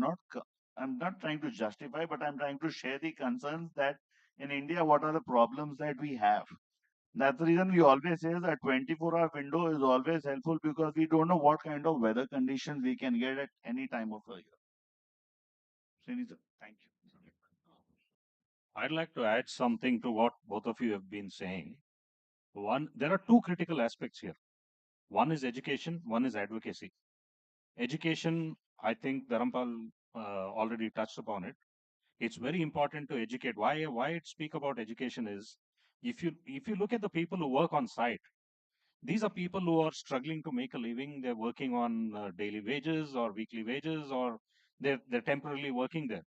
And for him, safety and security is the least important thing because for him, he needs to finish the job and get out. If he has to align with your vision of safety as an organizer, he needs some education. He needs to understand why it is important to be safe and secure and how it can impact him if something goes wrong. This is education. The second part is advocacy. Advocacy is important to the exhibitor side as well. Exhibitors more often than not take safety for granted. Most people take safety for granted without realizing it's not their fault. They don't realize there is a big risk when there is a 3-day build-up happening on site. If you permit me, I want to take two examples. Many years ago, back in 2009, I was doing a show in Pragati Maidan in the old hall, one of our big shows. Uh, there was cargo coming in from the cargo gate during the build-up stage. I was inside busy overseeing a lot of things. And suddenly I get a call from one of people, there is a fire at the cargo gate. I run to see it could have escalated out of control. Fire is like, it gives me sleepless nights when we are doing build-up. When I run there, I see it's nothing but a guy who's recklessly thrown his cigar butt onto the debris that was lying there. Luckily, we were able to bring the fire under control. Now, the guy who threw the cigarette or whatever he threw, needed education. Now I'll narrate another incident. Another big show back in 2014 in BIC. You know the big shows we used to do. One of the exhibitors, you had a policy of no smoking there. They had to go a long distance, and they kept complaining. This is a very large exhibitor, one of the most influential exhibitors, a German company. He kept insisting that I can't go there to smoke. Why are you guys making me to go there to smoke? Now this is advocacy. We need to advocate to him why it is important not to allow smoking within the venue or near the premises. Now look at the situation. He got so upset with us, he stopped participating in the show for 4 years because we had to go to the gate to. Instead, if we where to jointly. That's why I said this needs a collaborative approach, safety and security. There is education, there is advocacy. Both are needed to enable this. Now, whilst I say this, I also would like to address what PS was saying. We need to remain agile. We are not saying that, hey, we can't do this. Of course, we need to be agile and see how we can complete this within the available time. But to stay agile, we also need skill. We also need education for them, not just about finishing work, but also about what to be careful about. It requires planning, it requires briefing, and then monitoring. There needs to be a mechanism. This is my submission. This is how it can be accomplished. Sure, got the point. Max, most of the points are covered. Now, one major point that I want to ask you is for a bigger shows, what are the risks that are involved as far as health and safety is concerned? Now, most of them have been discussed, like we have to have a smoking zone away from there, and then we have to have fire marshals. But what else? You mean to say like safety wise on a bigger shows, what needs to be prioritized? Absolutely. I think as we said, like first and foremost is your time build. The build up time that we have to have has to be logical. We cannot expedite things and we cannot expect miracles to happen overnight. Secondly is more of education, as we said. Srini also mentioned it. Educating exhibitors to be more flexible in their, participation by coming up with simplified end products to be showcased. Looking at the practicality of time in hand, they need to have their stand designs accordingly done. You cannot expect the same design which you have been discussing for maybe a month and then finalizing it just 7 days before the show. You need to give sufficient time for production. If it is done in a timely and phased manner, you can have modular structures being brought on site. You can have mechanisms in your assembly. So you can have innovations, you can have technology involved, you can have less of manpower on site. These are the kind of things that will lead to working safely. You have systematic plans that are there. If you do it in a phased manner, I think it is achievable. We can work safely because, as Shini rightly said, it is a fight for survival. It's for the labor force. You work here, take your money. Next day, I want to go to the next job. So for them, there's no priority on health and safety. But yes, it is our duty as organizers, exhibitors, to educate our stakeholders and tell them what is the importance of working in a safe manner. If they can build at a low height, they can build faster, they can build more. This is another factor that we always see. They work at higher levels, they take more time to complete. So these kind of things do add to working safely on site. So a lot of parameters that are there. I think collectively it should be an effort to be working on this. Dharamjit, my next question is to you.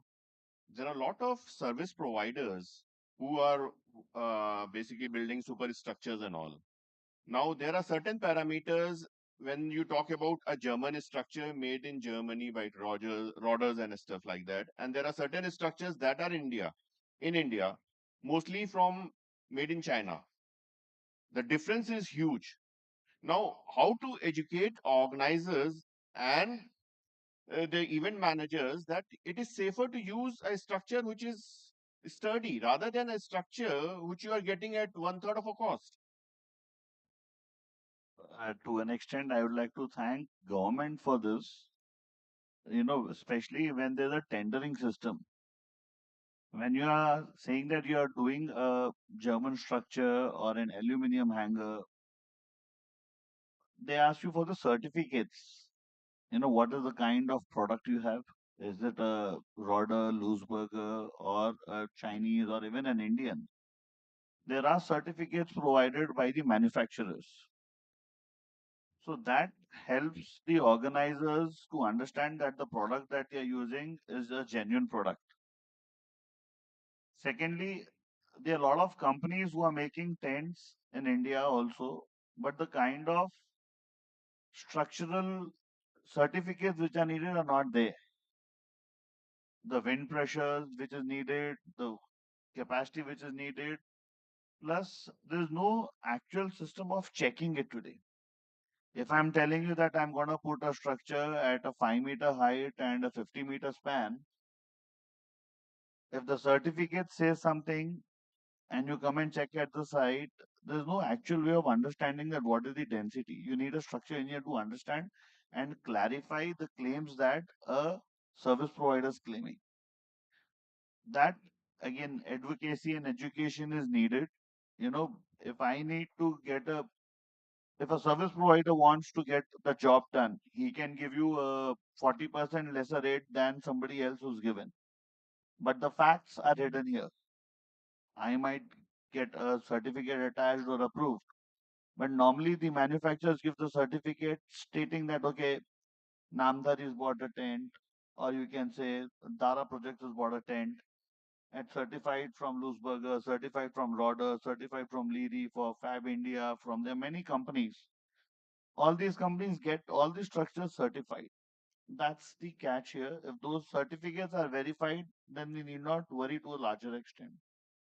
But generally, we find that these service providers don't educate that you need to get these, and neither the exhibition community is aware that we have to check all those parameters before we install a superstructure. Now, how to educate them, basically? So these details can be part of the contract which is being signed by the organizer and the service provider, that you need to furnish all these details, and these details will be more than happy. See, nobody asks us, we don't give it. Again, it's point of an advocacy here. The questions you ask, if we are aware of the answers, we'll be more than happy to submit it to you. If you are not asking, we are not bothered because we are satisfied on the product that we are giving you. So is the every service provider satisfied on the product they have got. Nobody doubts the product. It only depends what kind of conditions is the particular structure to be used. Got the point. My next question to Srini. Srini, you tell me one thing. How has technology like surveillance, AI, crowd management tools help enhance safety at exhibitions? See, crowd control is now become a big subject. If you look at all of us organizers, our ambition is to see halls full of people. At sometimes we are very unrealistic as well in our ambition about. Uh, it's not a thing to say. Most people will not like this, but that's the fact. We would like to see, including me, we would like to see halls full of people.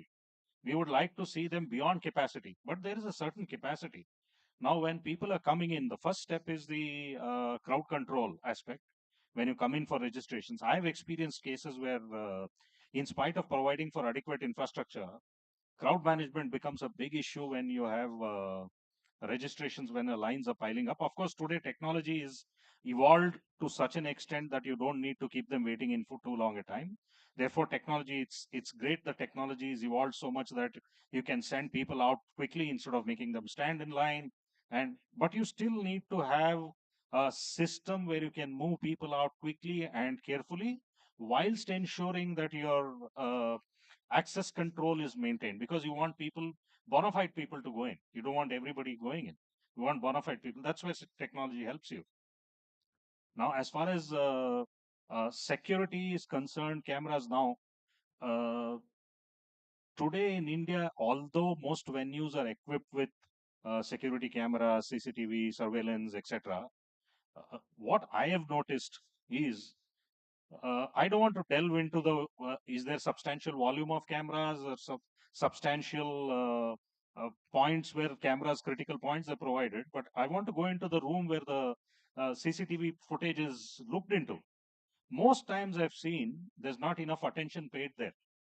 The screen is running, but there's nobody actually watching the screen. And you have maybe 100 cameras running and nobody's. This is something that probably the stakeholders need to discuss this more. The venue, the organizers have to discuss this more. How do you make this more secure? It's a given that there's a lot of people complain about, in spite of again I go back to education.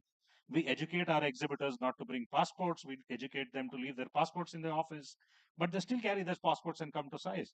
Now, for me, it's a scary thing when an exhibitor comes and says, hey, somebody stole my bag. I'm okay if it's just a bag and maybe it's an item that he can live with. But if it's his passport, he's on edge, we are on edge.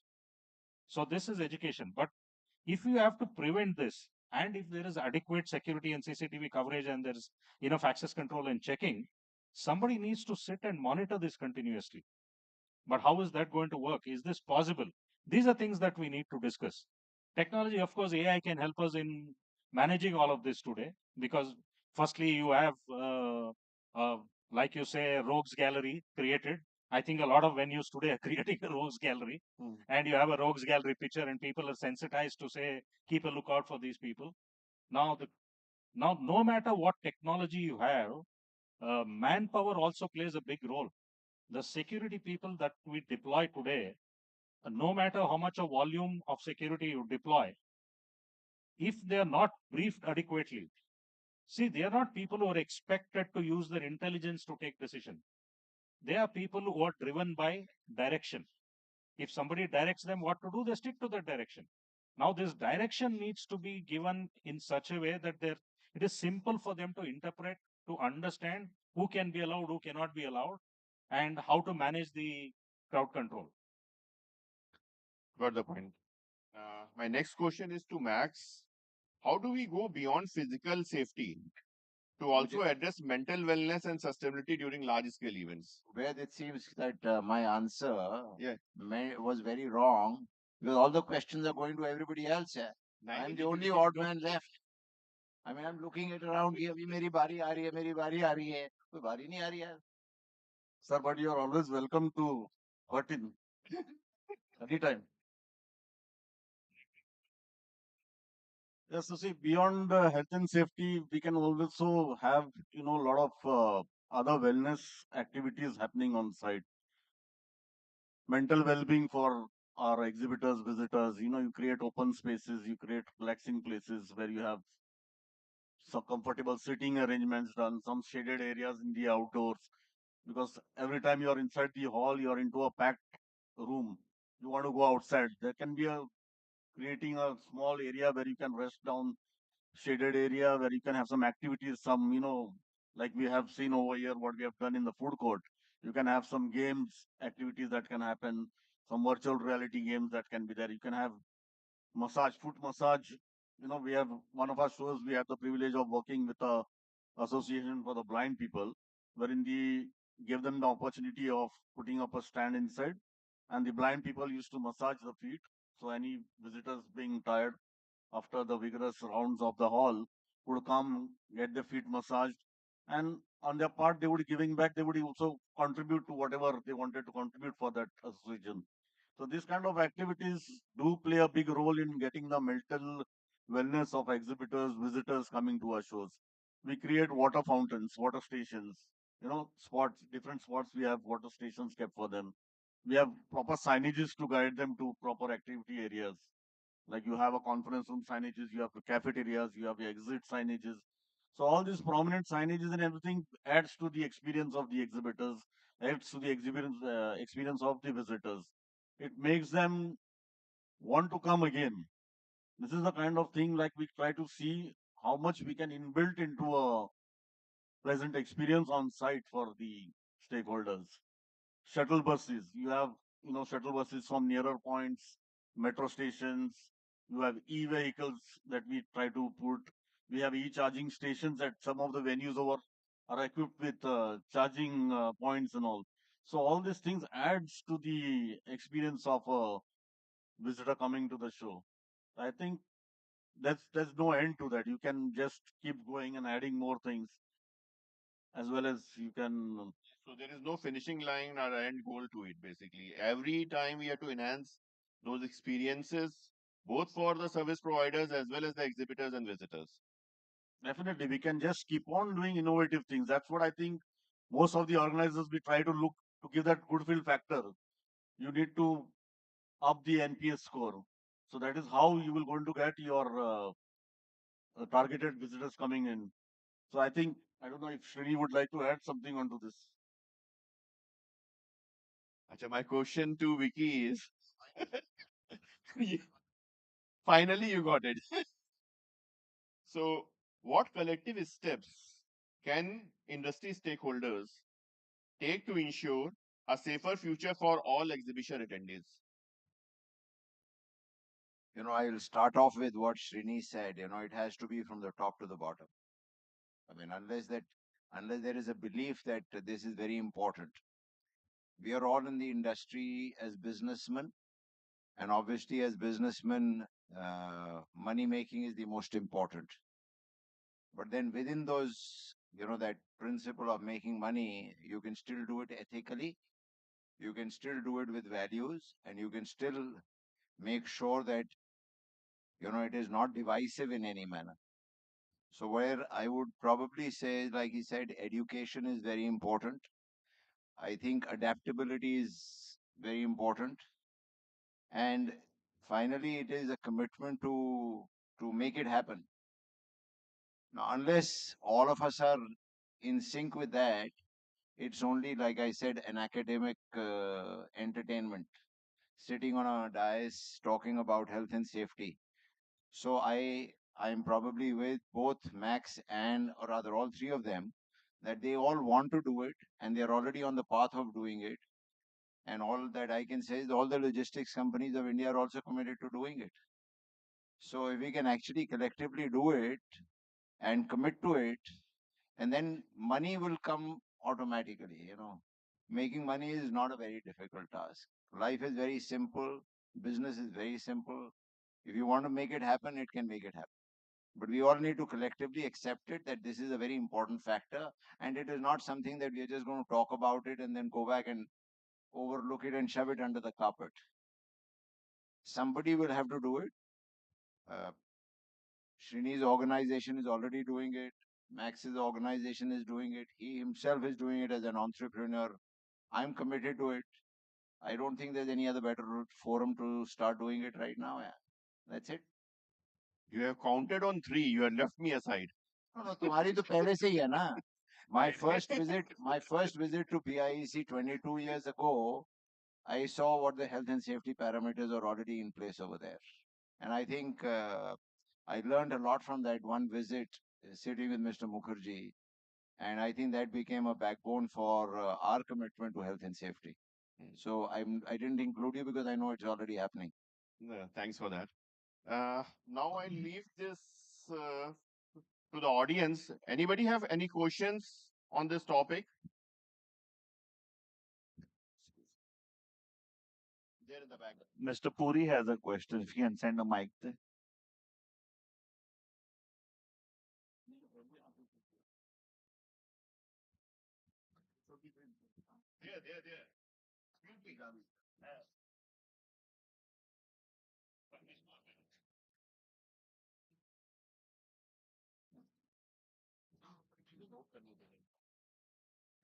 Good afternoon.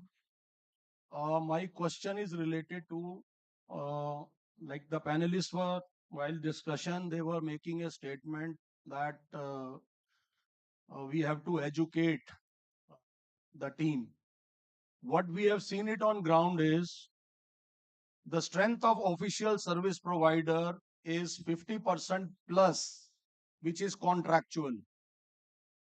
And secondly, the workforce which comes to the halls for the bare space construction is also not having any contractual obligation with the exhibitors, since lot of contracts are sublet.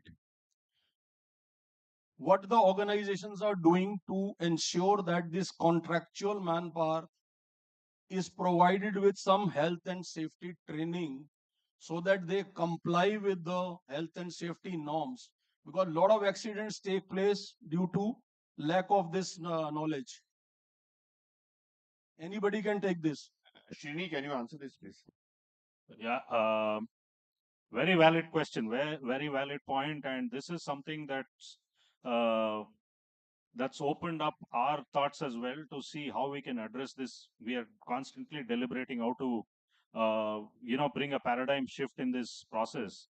One of the things we have attempted, of course, there's a lot of work yet to be done, but to begin with, what we have done now is We have initiated a conversation via Teams with all the stand builders that are appointed, because we know that they're appointed. The approval list comes to us. Our ops team approves the stand designs, etc., through a stand design agency, and then we invite them all together for a Teams call, a good 25 days, 30 days to the show. And during this time, we present to them what is the situation on site, how many days do you have to build, what do you need to come with, how do you need to prepare your team, etc. But this, I think, is not enough. We are in the process of taking the next step. We wanted to initiate a process where we do some workshops with these stand building companies, custom stand building companies. See, the important thing is to have a shared vision. When we talk about safety and security in a multi-stakeholder environment, there is a need for shared vision. The vision needs to come from the organizer. It needs to be shared with all of the rest of the stakeholders within the community, and the stakeholders need to buy into that vision. For them to buy into that vision, that we need to have some small workshops. You are right in saying the contractor who comes there sometimes sublets it. He doesn't know what this these are challenges that we need to find a way to address.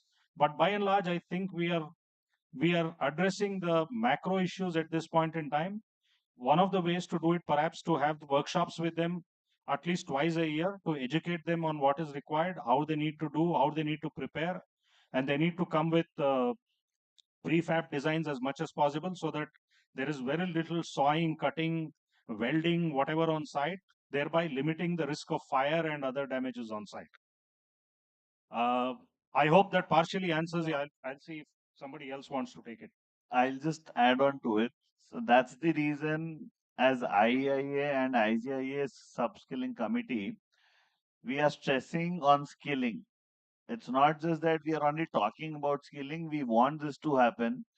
That's what, when we say that the stakeholders are involved and we want all the people to get skilled, certified, so that even the subcontractors or individuals who are working as contractors or subcontractors be skilled to all the levels, so that when you're advocating with regard to the health and safety to with anybody, they are aware about the basics at least. Uh, Sir, what about the logistic partners? Like when we see big shows going on ground, there is a uh, company which comes, and then lot of private, contractors. They come with their equipment. When we carry out the scrutiny of documents, we find that they do not have driving licenses. They are not experienced, but still the work they have to do it is because of paucity of time and no contingency plan. So what is the logistic partners planning in this regard? How to impart the training skills or their checks and balances on the professional competence of the people? So like I said, it has to be, it's the ethos and the value systems that you live with. I'm sure if there are anybody, if there's, I mean, if I was to find a driver who didn't have the, necessary authorization to drive, I would immediately stop him from functioning in my venue if I was the venue owner or the organizer, if that came to light. But having said that, I think it's an ongoing process. Skilling, training is an ongoing process. Talking about my company, I think we've had the OSAS certification more than 2.5 decades ago, because we were into project execution. So before we got into the exhibition industry, exhibition logistics industry, we were already occupation health and safety standards certified. So we have, like Max said, that they've got that health and safety officer. We don't have a health and safety officer, but we have a health and safety manual, which we are supposed to be using and training. So we have internal training programs within our organization.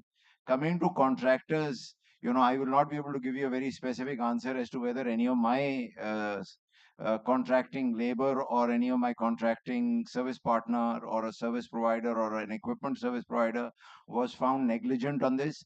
You'll have to point it out. I can only give you an example. As of today, right now, there is work going on in my house.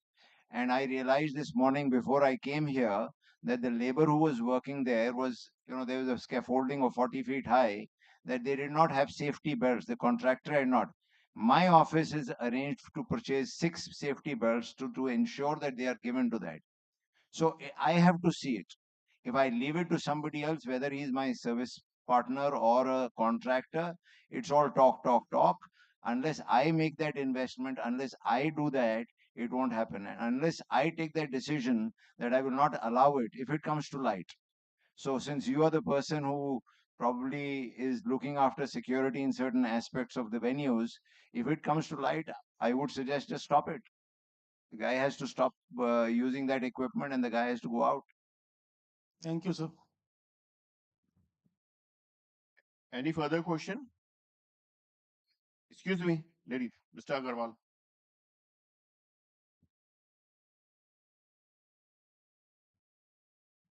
See, this safety part is very important. It can be divided into three parts: pre-exhibition, during exhibition, and post-exhibition. We have been talking pre-exhibition safety concerns, but during the exhibitions, I have not found anyone within the exhibition area to look after the safety measures. For an example, in a machine tool exhibition, there was a leakage in a machine, oil leakage, which caught fire due to some दिया वगैरह जल रहा होगा उसके कारण in the night. So such type of things during the exhibition is very important. Somebody is doing hazardous cutting, somebody is doing displaying. So that safety part during exhibition is equally important to be concerned. And who will look after? Because most of the time security people are sitting at the gate. They are not concerned about the inside of the exhibition area. So we have to be concerned about the exhibition area. Sometimes we are finding that there is too much people are crowding in a particular aisle. So that is one concern. So there are the things which inflammable things people are displaying there without the knowledge of organizer. So there are many things during the exhibition which is very important for the safe exhibition to be successfully concluded. And as a third part, post exhibition, when there is dismantling of the exhibition, lot of people are in hurry. Most of the exhibitors are in hurry to take their exhibits out of the hall or out of the exhibition area. Lot of vehicles are coming inside. So there it becomes a chaos in most of the places. So how do we concern and how we are going to address this particular problem in particular exhibitions? Thank you. Sir, to answer your question, all three stakeholders, the venue, the organizer, and the exhibitor, then the service providers have to join hands and do it in totality. As far as your question on dividing into three parts, yeah, absolutely. We spoke more on the setup and dismantling part because there are that are the more prone to incidents of health and safety. As far as during the exhibition is concerned, certainly it's the vigilant security and the CCTV camera and other AI techniques that are used so that halls are safer for everybody during the exhibition. That is what I can say for that particular thing, for my venue. And same practices has been followed by IML, by Dwarka, by other venues in India. See, why not we should have, suppose there are 50 security personnel deployed in a particular exhibition. So some part of that manpower can be deployed inside the hall also to look after this. Sir, it is deployed, sir. In events and exhibitions, they are deployed. Rajkumarji, I don't know whether you have visited any of our shows. If you see, you notice we have different personnel and with different service providers that can address these issues. Like we have fire marshals on site, so there are fire marshals deployed to roam around and see any welding activity happening. Have a fire extinguisher over there. Any trip hazards over there. There are hall managers that we deploy temporarily for the build and the show. They are also trained in this. So they are also given a SOM training, safety operating manual training. So this kind of activities are always already there in place. Maybe some of the shows are due to budget constraints don't go to that extent. But in our shows, we ensure we have this type of people who are monitoring the safety not only pre-built, but even during the show days and also during the dismantling. So again, dismantling is in a phased manner. You will not have all and everyone coming in at the same time. First, you will have light weight materials going out. Then you have your laborers coming in to dismantle the stand. So it's done in a phase manner. Maybe needs to be a little bit structured, probably. Uh, Thanks, everyone. In fact, we have ran over time. I'm getting messages from the moderator. So we'll end up now. And any more questions? We all are here for the lunch. Also, you can Gaurav. Okay, last question from Gaurav.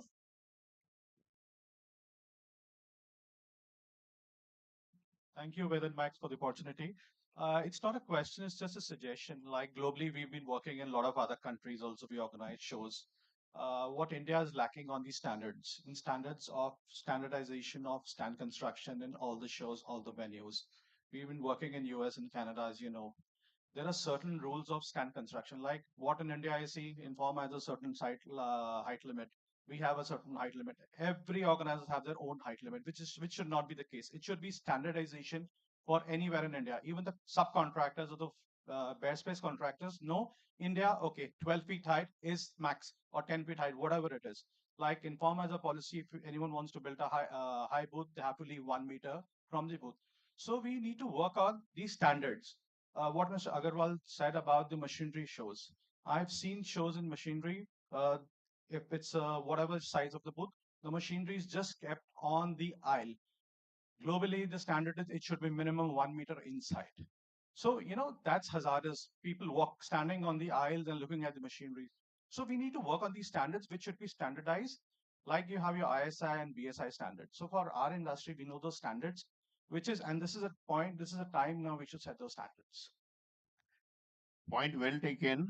We'll ask Nidhi to at least factor that, and we can form a committee to standardize all these points.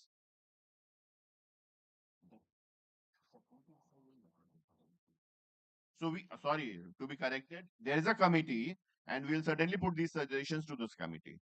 We end this now. Thank you. Thank you. For this wonderful session with a lot of question, answers, and suggestions, insights. I would like to request Mr. Rubaid to felicitate our esteemed panelists. To Mr. H.S. Bedi.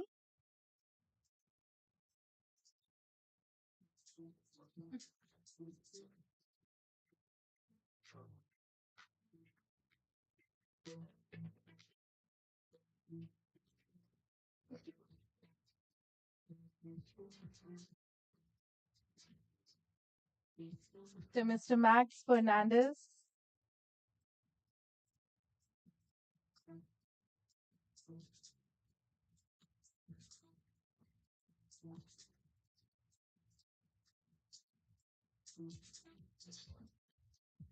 To Mr. Srinivas Shrikant.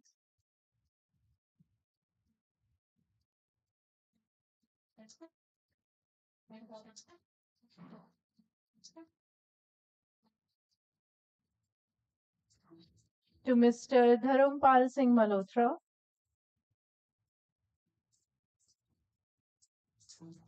I would request Ms. Himani Gulati, EC member IEIA and Director MEX Exhibition, to please felicitate Mr. Ubaid.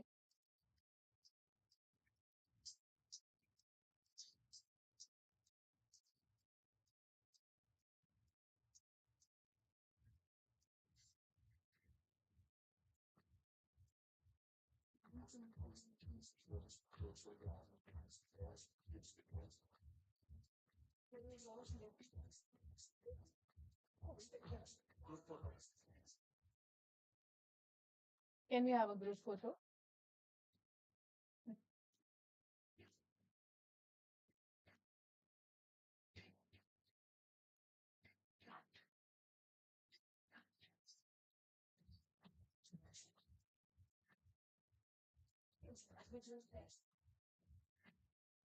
Before we proceed with our next session, can we have our platinum partners, MMI's AV, please?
Moving on to our next session, which is enabling programmatic innovations in enterprises. I would like to invite Mr. Satyendra Mehra, Group Director and Member of Management Board, Nuremberg Messe India Private Limited, to take over the proceedings, please. Thank you, Damini. Thank you so much. Good afternoon, everyone. Can anyone hear me out? Loud and clear? May I request the industry colleagues who are on the fence or outside the fence, if they can please come inside and sit, since it's all about innovative, programmatic, innovative. So I'm trying to find ways and means of innovation to bring people in. So at least they can attend the session. It is really going to be interesting. Or do we need to kind of have some raffle, being organized? I think people outside me, can you increase the volume a little bit more? Yeah. Hi, colleagues who are outside the fence of the conference room, requesting everyone to please come inside. You can sit, you can even chat if you want to. There are no restrictions, it's an open house. Okay, I think with whatever effort I could, I did that. So we will start and we'll make it very lightly. We want to have it very interactive, very live. I think everyone has been kind of sitting, listening quite a lot. It has become kind of a little bit heavy. So we would want to keep it short and crisp. And before we do that, I would want everyone to follow some steps which generally Gen Z, Gen X, or millennials, whatever you want to call them, do that. So every one of you have your mobile phones with you, right? Smartphones, all of you? Yes. Can you keep it in your hands, please? Yes. Okay. Can you stand up? Please stand up. Please stand up. Yes. Please, please, please. It's a compulsion. Please stand up. Okay. Now keep your mobile phone on your table. Rub your hands. Rub your hands. Okay, that's it. You can take the mobile phone back again. Okay, now there is a feature where you generally scan QR codes, right? Just go to that window. Please scan this QR code, what is there in your screen, and sit down.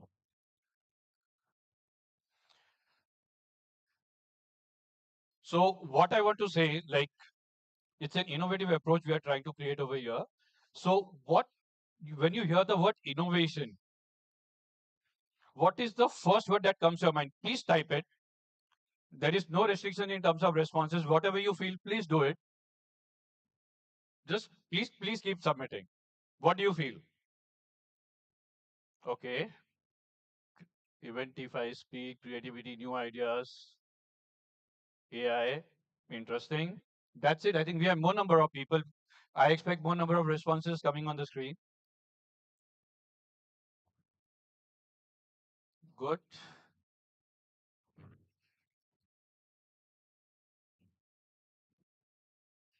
And please keep reading the words which are appearing on it. It's important. I think we are just setting the tone right, just reading on the words and what it means for you.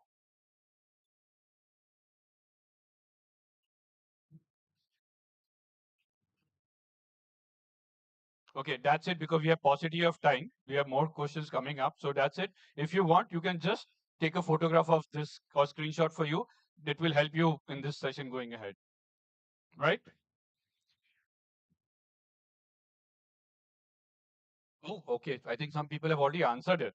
So when it comes, like, what's the biggest barrier to innovation in your organization? I think that's the question you need to answer. I think someone has already feed in something, so you find 50-50%.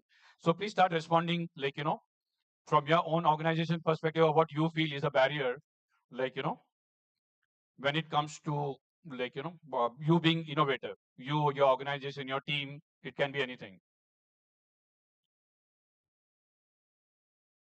Nice. Look up budget, not bad. Okay, again, pause, take the screenshot of this. The next is, how structured is your company innovation approach? The options are very structured, somewhat structured, not structured at all, and others. So what you feel from your own perspective, team's perspective, or organization's perspective?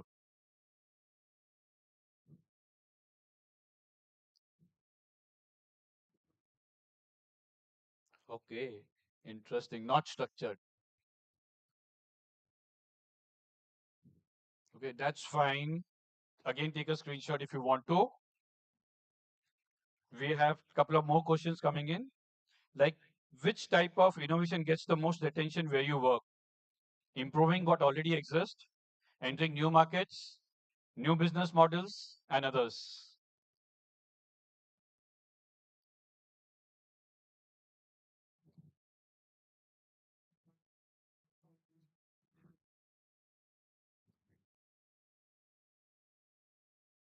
Okay. Cool. Okay, we go to the next one. This is the last one. What would you personally need to innovate better at work? Now, this is your personal question. Like, what would be your effort and what you perceive or what you feel you can do and be innovative at work in your organization for your team?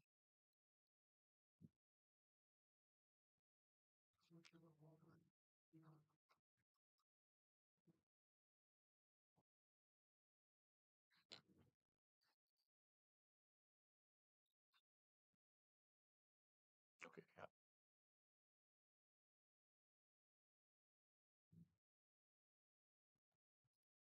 That's also very interesting analysis and the feedback we have.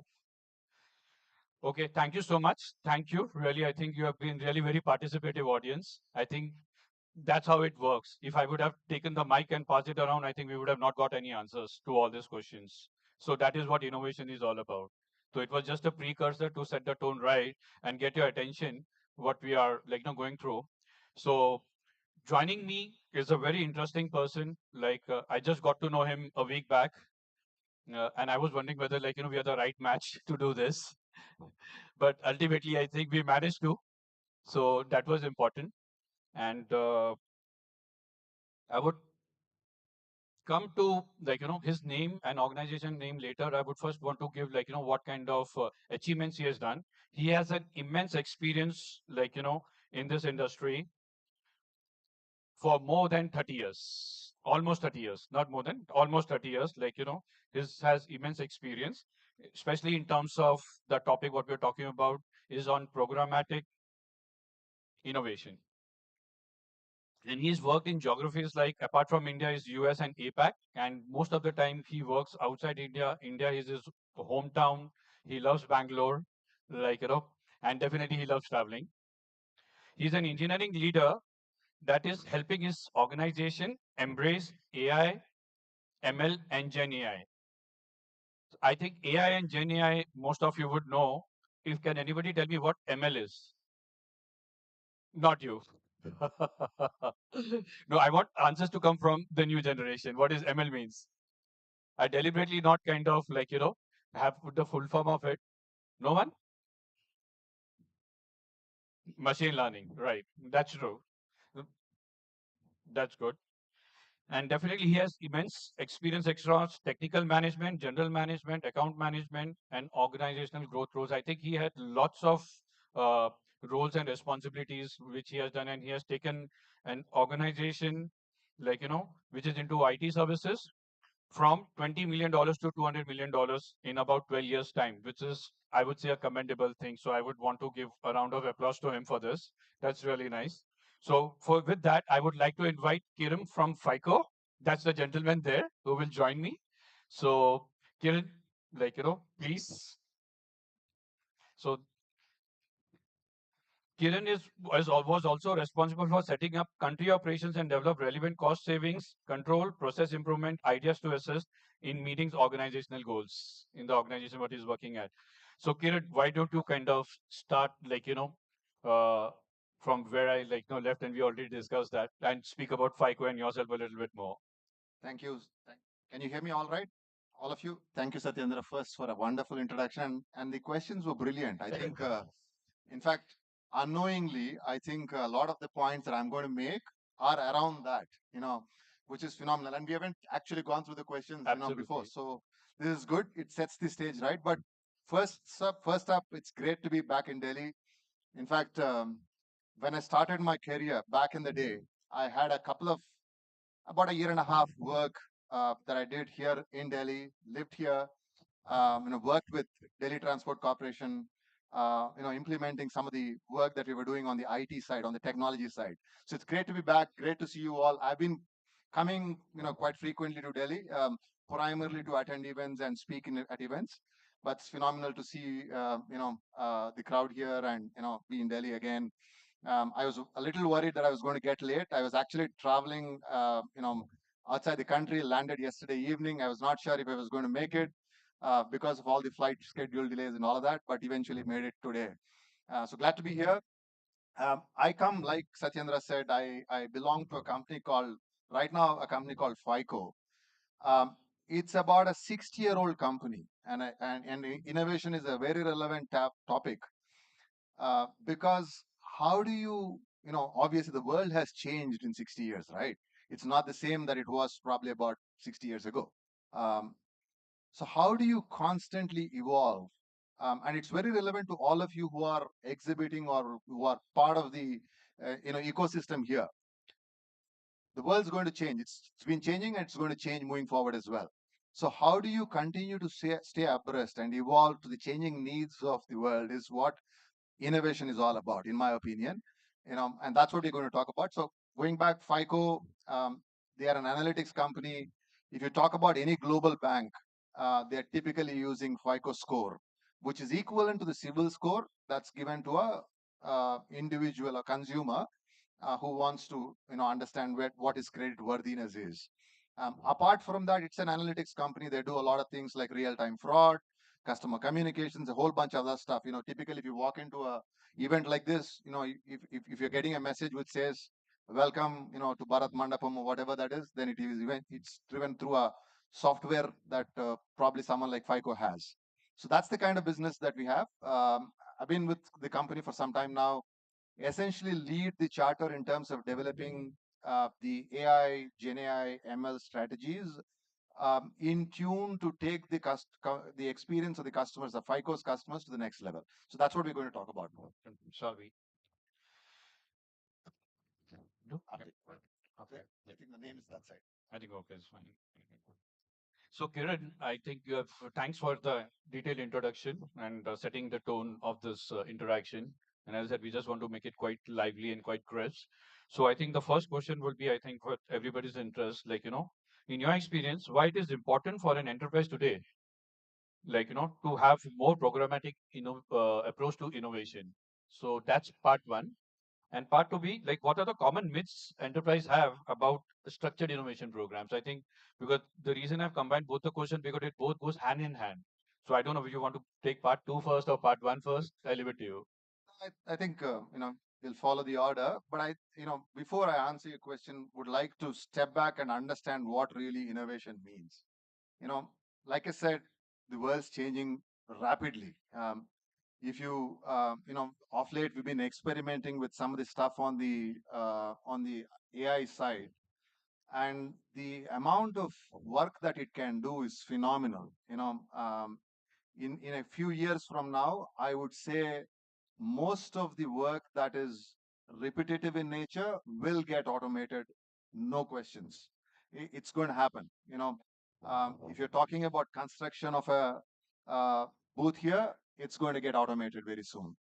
If you're talking about how it can be displayed, whatever that you want to display, it's going to get automated. The content creation, the agreement with your partner on how these booths have to be set up, all of that is going to be automated.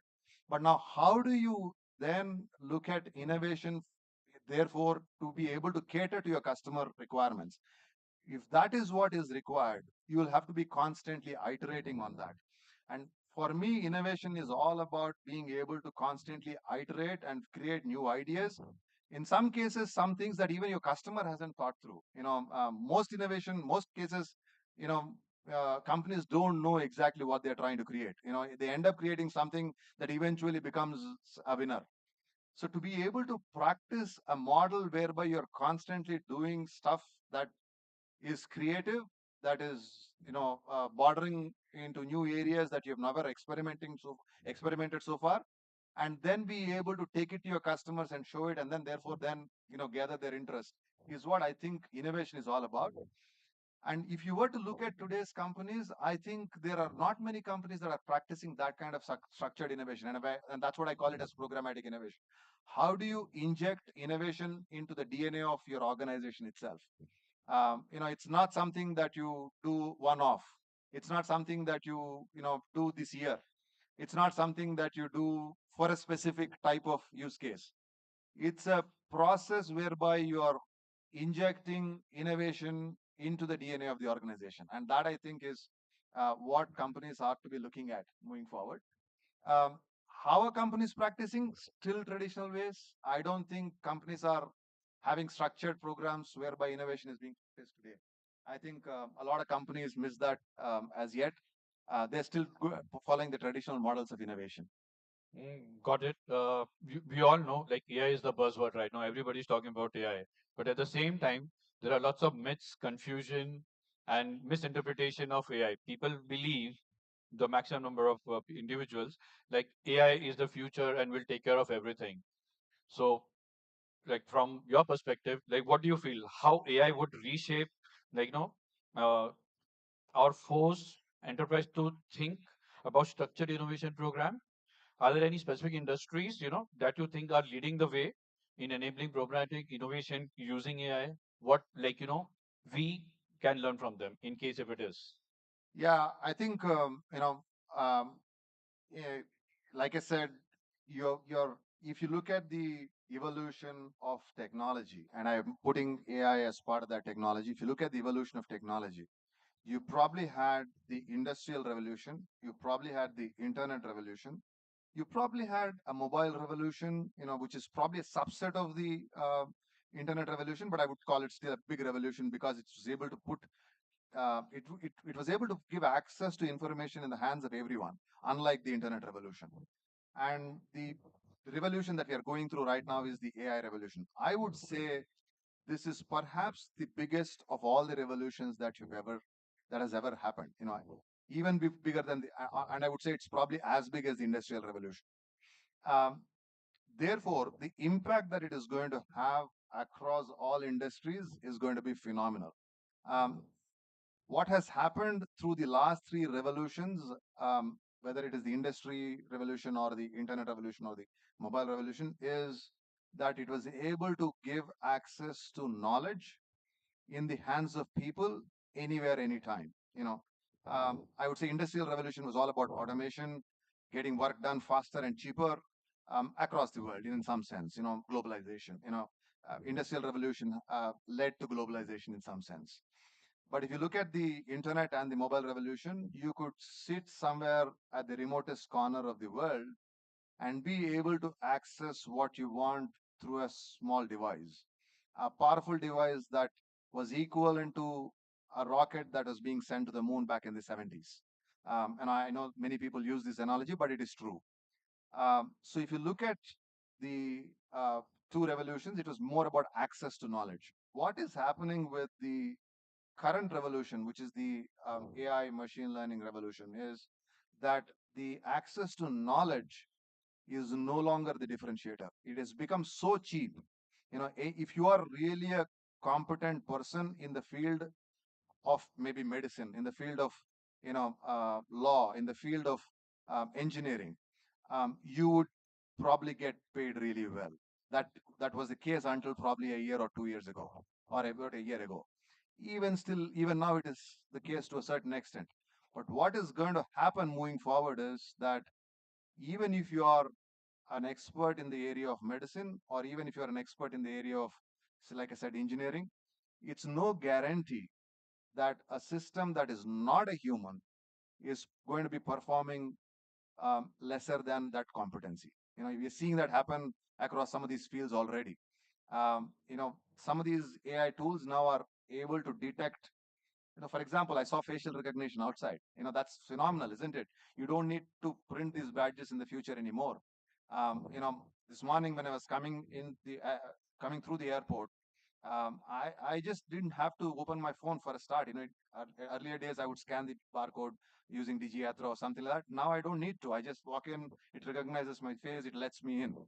Um, Things like that are going to happen so seamlessly moving forward that you probably don't need some of the tech, some of the stuff that was being done earlier. You probably don't need so much space in the future.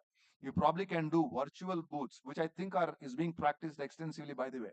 Some of the conferences where I'm speaking right now across the world, they have virtual booths where you go online, you're speaking a session, but you also have an option to check out the booths where you can go to and launch that booth, and you can speak to a representative who's virtually showcasing whatever their product or technology is all about. It's happening. It's very prevalent across the other places of the world. Check it out. A lot of virtual reality technology is being used, whereby you can see stuff by just wearing a device that Apple and Metas of the world are now creating. So those are the kinds of things that are happening, and therefore I believe that AI is going to change this. Even this industry where there are exhibitors, where there are people who are constructing booths and supervisors, and a big platform like this is going to be fundamentally changing. This is going to become more and more virtual, and that's what's going to happen. And all of you will have to be, in some sense, tuned to that as well. You'll have to experiment it. You'll have to see what can be done in those areas. You'll have to excite your customers. Some of your customers are willing to experiment because they can reach a lot more audience than people that are coming to Delhi, if you follow some of those. So I'm just trying to put forward a very challenging question. See, exhibitions is all about five senses, right? But if we start using AI, I think apart from touch, I think everything else gets loosed, and that touch is again a digital touch. So, and I believe right now the all of us over here, we want to meet people, personally greet them, have coffee with them, have a good dialogue, spend some time. And if, going ahead from your perspective, if AI going to dominate, so what do you foresee, what happens to, the things which are happening right now in terms of human emotions, the feelings, which AI will not be, would be able to assist or would generate from that perspective? Brilliant question, and I get asked everywhere that I go to about this. I think two answers. One, there is a lot of research going on how you can get using external devices for AI to take up some of the work of those five senses as well. Again, there is a lot of research work that's going on. It's not yet available. It'll probably not be available for the next few years. So we're safe from that standpoint, first up. But second, I think there is nothing that can beat the empathy, the human touch that you get through these events. Getting to meet each other. Obviously, I learned a lot more about Satyendra through the interaction that we have had this morning than the past week. Right. That I don't think you can replace any which way. All I'm saying is that it will become hybrid in nature. It is no longer going to be what used to be extremely oriented towards just the physical contact or physical nature of interaction is going to be moving to a hybrid nature of interaction, and that's exactly what all of us have to be prepared for. And some of these technologies is making that possible.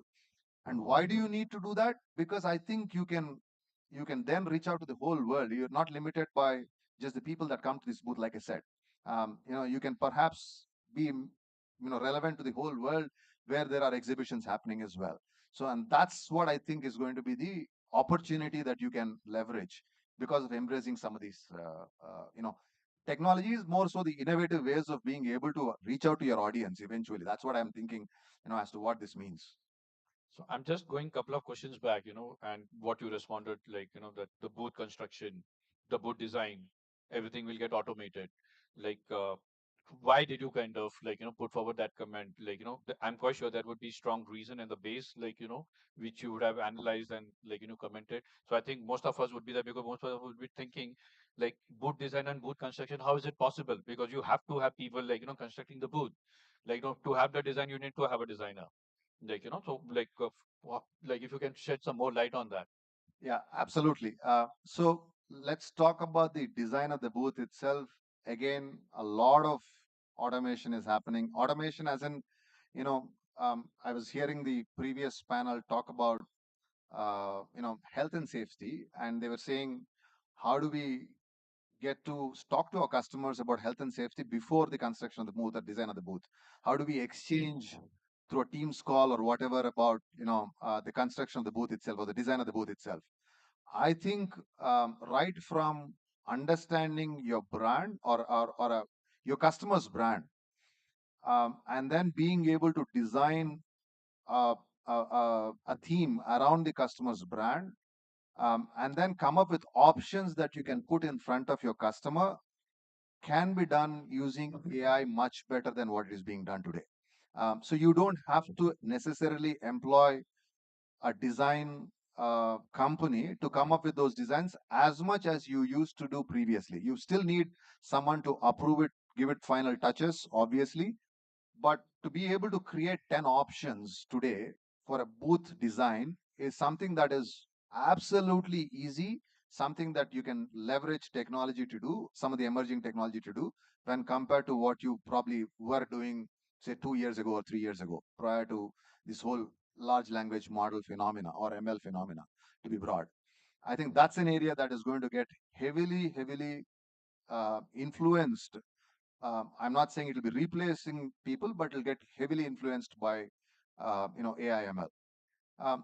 Construction of the booth itself, again, we're talking about a revolution of robotics that's going to happen. It's probably at the cusp of we are at the cusp of doing that. In a few years from now, you could leave a couple of robotic, sort of arms, or maybe such events will probably have these robotic arms that will automatically you feed the design, it'll be able to construct the number of booths that you need along with the design that you need. It's probably going to happen, maybe a few years away, but at some point in time, it's going to happen. Particularly for at large event places like this. I think that's probably one other area where there is going to be some amount of automation. You will still need someone to come and verify and make sure that it is as per the design that's been agreed to with the customers and stuff like that. That's anyway, there is a human touch for sure that's required, but you probably don't need as many people. Then the whole event time, I think, right from who walked in, looking at their facial expressions and understanding how enthused are those people with your content that you're displaying in a booth. What's their emotion when they were walked in, when you showed them something interesting. Who is that person, reading their tag and understanding who that person is as to how they're enthused.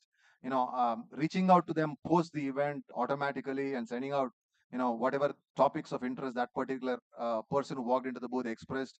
All of that can be again automated to a certain extent. So I see that it's not going to happen all of a sudden, but I see in the entire process of talking to a customer, understanding their requirements, designing a booth, constructing a booth, and then at the event place and then post the event. There is pockets of all of those places where you would see some of this technology playing a big role. Apart from, obviously, like I said, I keep reiterating that there is definitely a human touch involved. You can't avoid it. It is just that you'll probably see lesser and lesser of that and more of the repeated tasks being taken up by these guys, by these bots. So like, just taking with what you said. So, what would you have to say about 3D printing? Absolutely. If you see some of these, in fact, I was at uh, I was at one of the places where some of these, if you see some of these latest cars, some of these, panels that have that these cars have, they're 3D printed now. You don't need to be able to go and talk to the manufacturer again to have them supply those to you. So logistics is going to become much more easier when 3D printers become available, and 3D printers can commercially. The thing about this 3D printers is that what they can do right now is fairly expensive, but I'm sure it'll become even more cheaper as time goes along. Once that happens, I think that's an area where, rightly pointed out, great question. I think booth construction, some of these things that you print at the booths can be printed by 3D printers. You probably are supplying a real-time design, and it's automatically printing it here, and and it's displaying that, or it's available for you to show. It's perfectly possible. So I think, as we have seen in history, everything unique and innovative is expensive to begin with, but once it's rolled out and people start using it, it becomes cheaper and cheaper. So I think you can expect a change coming in. So be prepared for it. But when do you anticipate this kind of change, like, being seen in near future? I think the robotic revolution is probably about 3 years away. I would say, you know, from a physical bots, robots being able to, I can also already see in some of the conferences, you would have a robot shake hand, you would have a robot explain to you as to what the product is all about. You're having in some of these events, in fact, I was at an event where the robot was serving coffee.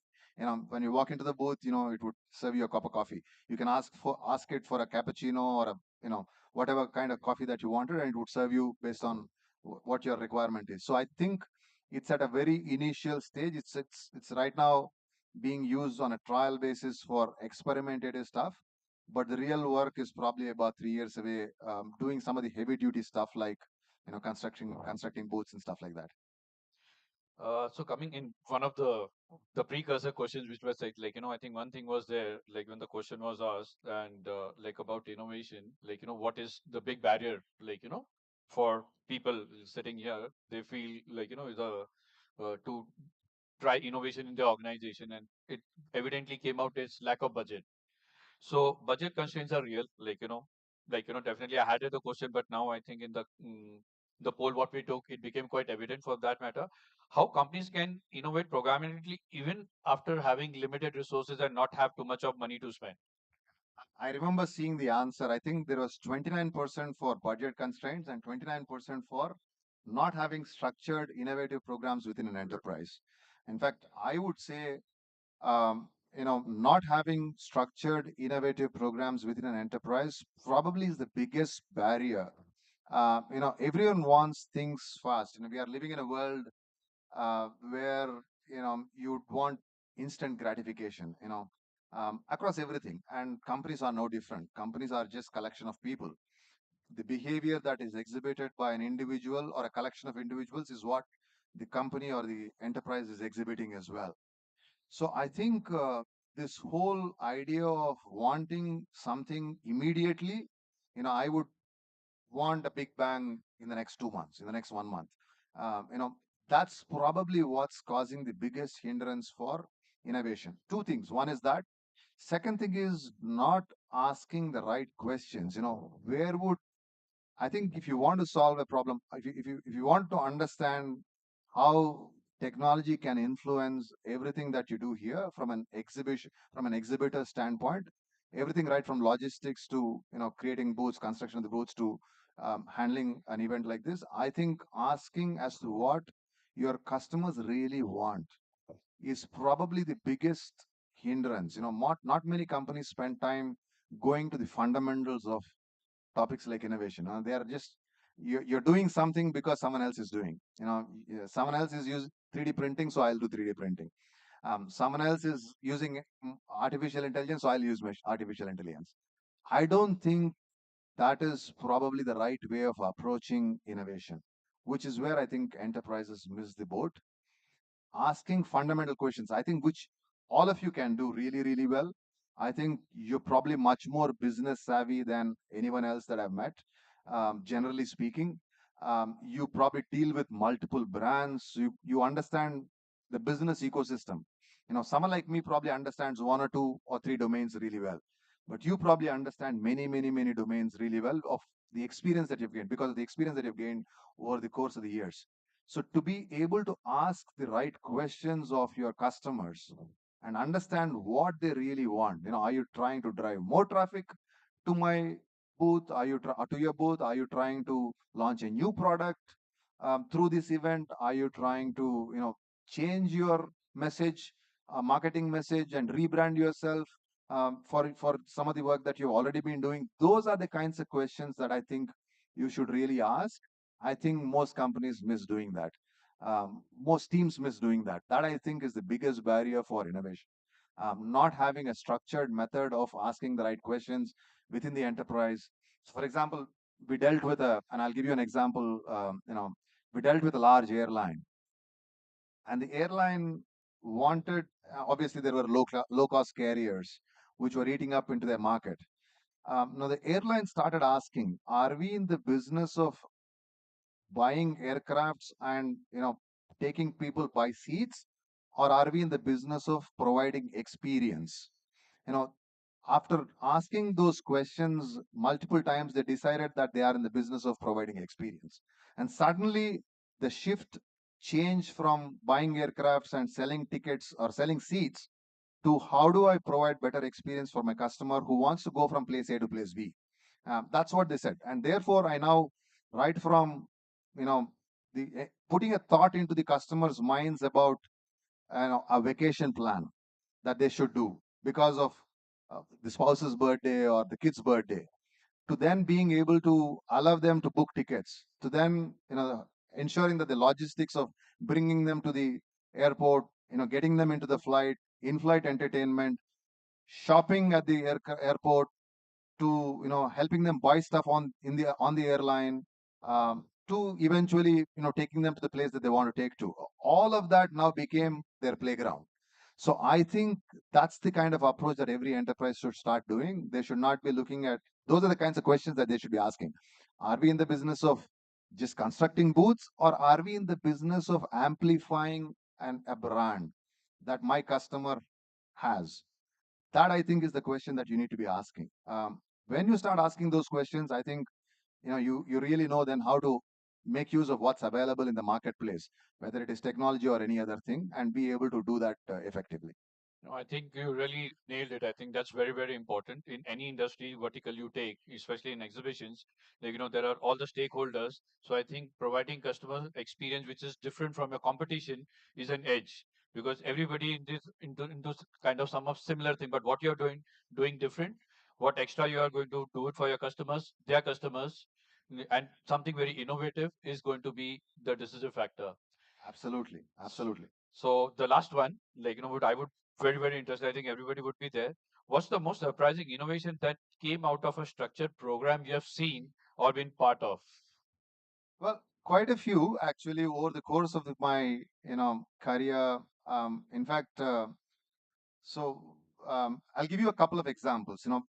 Back in the day, this was about probably about 20 years ago, back in 2005 or so. I was working with a large Asian telco, and the telco, obviously, the owner of the business thought that they were doing great, in terms of generating voice revenue. So people were calling each other, and majority of the revenue that they were getting was primarily through that.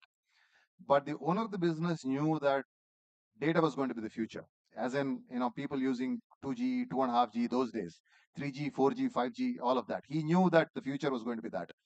So he said, he created a program, I would now call it programmatic innovation, but those days an innovation team which primarily looked at what can be done, say 3 years out, 5 years out, 10 years out. And those days we started experimenting with certain things, and we actually built out a WhatsApp equivalent back then. This was in 2004, 2005. Obviously, the telco killed it because it was compromising their SMS revenues. They said they were charging SMS heavily, and they didn't want that to get compromised. So I think that was one example where we didn't anticipate that someone would come up with something as innovative as that. Eventually, you know what WhatsApp, was valued at. 2010 they got, I think they got bought by Meta for about 10 billion. Obviously, this telco did not want to do anything of that sort at those days. But when you create, when you ask the right questions, this is my future. What can I do about it now? And then you start putting together teams that can start thinking about that future. New ideas come out and new things get experimented. And one of that experiment, going back to your question, what was my experience? We found this WhatsApp equivalent to be brilliant. It was compromise. It was eating up all these revenues, SMS revenues those days. They didn't have a model whereby they could charge the customers for every WhatsApp transaction back then, because it was on a legacy technology which didn't allow them to charge. So that was one thing. Many other things across the years.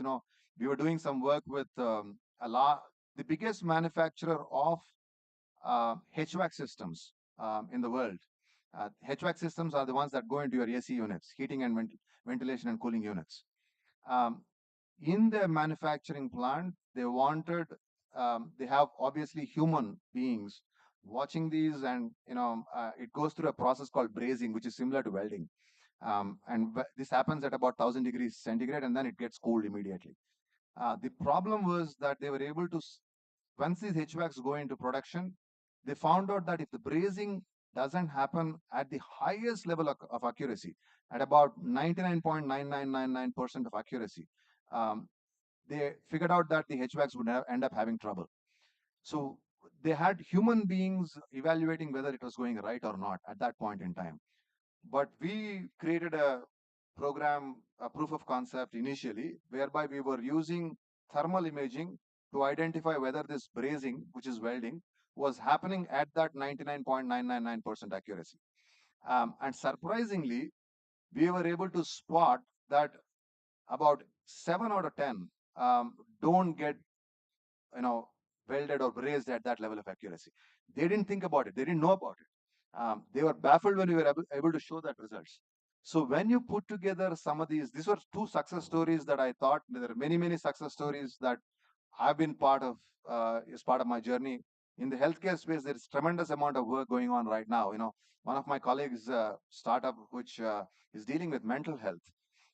And the amount of technology that they're able to put to use using VR and artificial intelligence, they're able to cure spot mental health problems amongst people much more effectively than a doctor would do. But first of all, there are not enough mental health doctors. Plus, mental health is a taboo in countries like India, world over, in countries like India, even more. People don't want to talk about it openly. So if you can give them tools to diagnose that by themselves and be able to treat themselves, nothing like it. And they're doing some tremendous innovation in that space as well. So these are some of the things that come to my mind. Oh, thank you so much. I think we've been kind of being, it's time up. So thank you so much, Kiran. So to sum up, some of the points which Kiran really highlighted and brought it out very clearly, innovation is not now. It takes time. It's for future generations. So I think food for thought with whatever you're thinking of or planning of, don't think in short term. It has to be mid and a long term thing. So I think that's very, very important. Number two, especially like, when you connect it with the exhibition industry, I think enabling programmatic innovation would help to create more connected, efficient, and engaging environment, which is essential for staying competitive in an increasing digital and fast-paced world. It's very, very important. We know how the competition is growing up, how technology is being advanced and enhanced, and customers are becoming demanding. So how you can provide them with more value, which Kiran has already highlighted, is going to be important. So some of the parameters I would just want to kind of share before we kind of conclude this session. It would be with personalized experiences. I think it's for everybody sitting over here. Automation and streamlined operations, real-time feedback and analytics, I think, which is catching up right now. The technology is available, but I think it's just matter of using it correctly. And enhanced networking and collaboration. I think most of us, are using many apps and which, are available. But as I said, are you using, as you like, are you asking the right questions or are you using in the right format? I think that we need to think about. sustainability and cost efficiency. I think that point I did not touch, but again, because the workshop which is there, a session is on sustainability, so I didn't want to like overlap with that.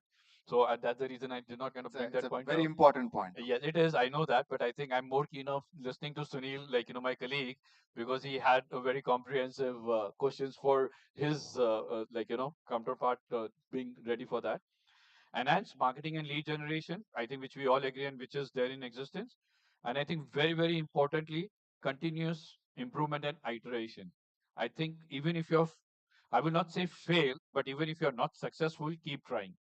You will reach there where you want it to be. So I think if you really want to have innovative uh, uh, progress in place, and like you want to inculcate change, it's a continuous process. It's not one time exercise. So Kiran, any final thoughts before we wrap it up? Absolutely. I think you summed it up brilliantly. I would say every failure is a stepping stone towards success. So, failure, you can learn a lot more through failures than success. So keep experimenting. And I would say that's the mantra that you should carry all. Uh, you know, Great.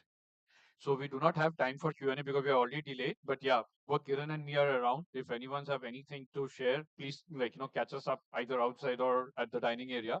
We'll be more than happy to answer your queries. So thank you so much, and thank you for being a very patient and a wonderful audience and being here. So thank you. Thanks to you guys. Thanks. Thanks very much. Thank you. Thank you Thanks, so Kiran. much for such wonderful session insights.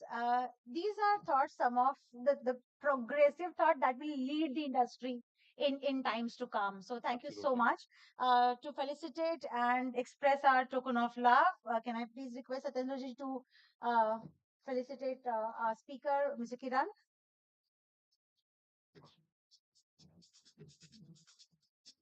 So we spoke for sustainability, but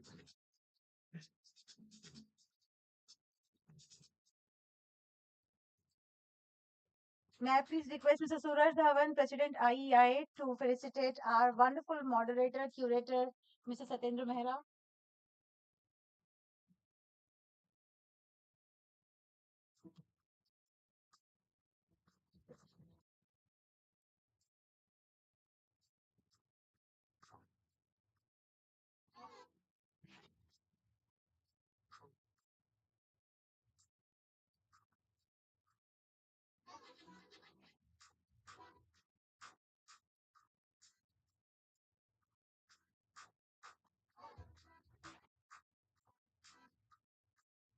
Thank you once again. Now we move on. And I must tell each one of you that this great, brilliant stage design is Mr. Mehra's creative contribution. The beautiful stage which you see is because of him. It is the team, but he was a core part of that team. Thank you. Chalo. We move on to the last session, the fireside chat of the day. We have Mr. Alexander Alice, Executive Director, Joint Meetings Industry Council. We have Mr. Sunil Govind, Co-Chair IEIA Subcommittee on Sustainability. So yes, across the world, sustainability is the buzzword. It's the way forward. We will hear more from these experts.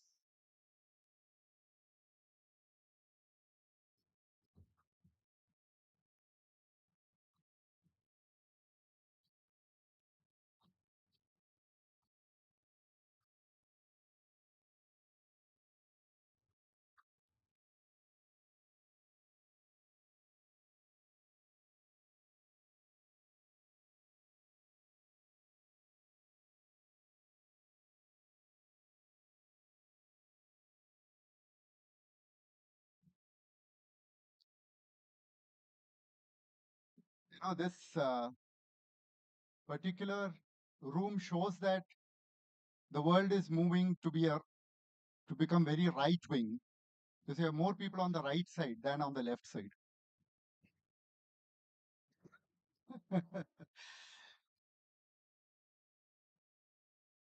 Has our time started? This is to okay. So good afternoon. Good afternoon.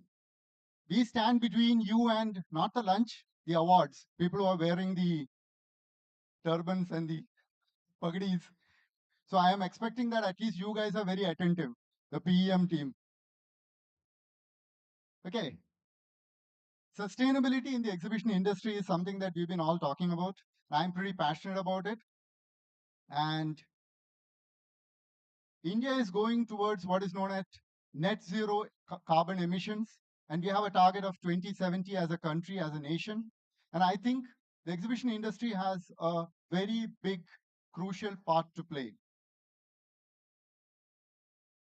Traditionally, exhibitions have been all about a lot of resource consumption, whether it's energy, whether it's large amounts of waste being generated, or large temporary structures being created.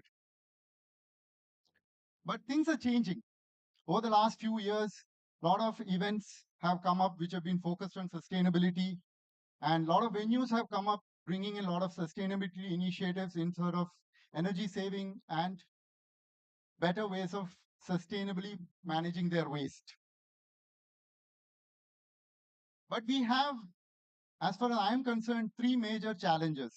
One, people are not aware of net zero carbon emissions and net zero events as in India.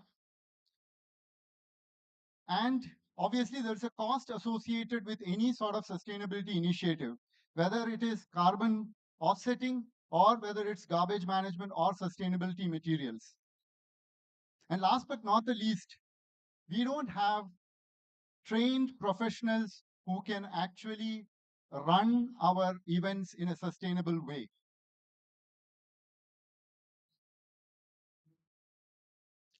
But there again, things are changing, especially with certain organizations having ESG coming in their corporate policy, which is environmental, social, and governance aspects. And then there is a lot of public opinion that sustainability should be taken up in a big way. And then obviously there are technology solutions, like in our previous session, we have heard innovation that can actually drive sustainability in a big way. But obviously all this comes at a cost.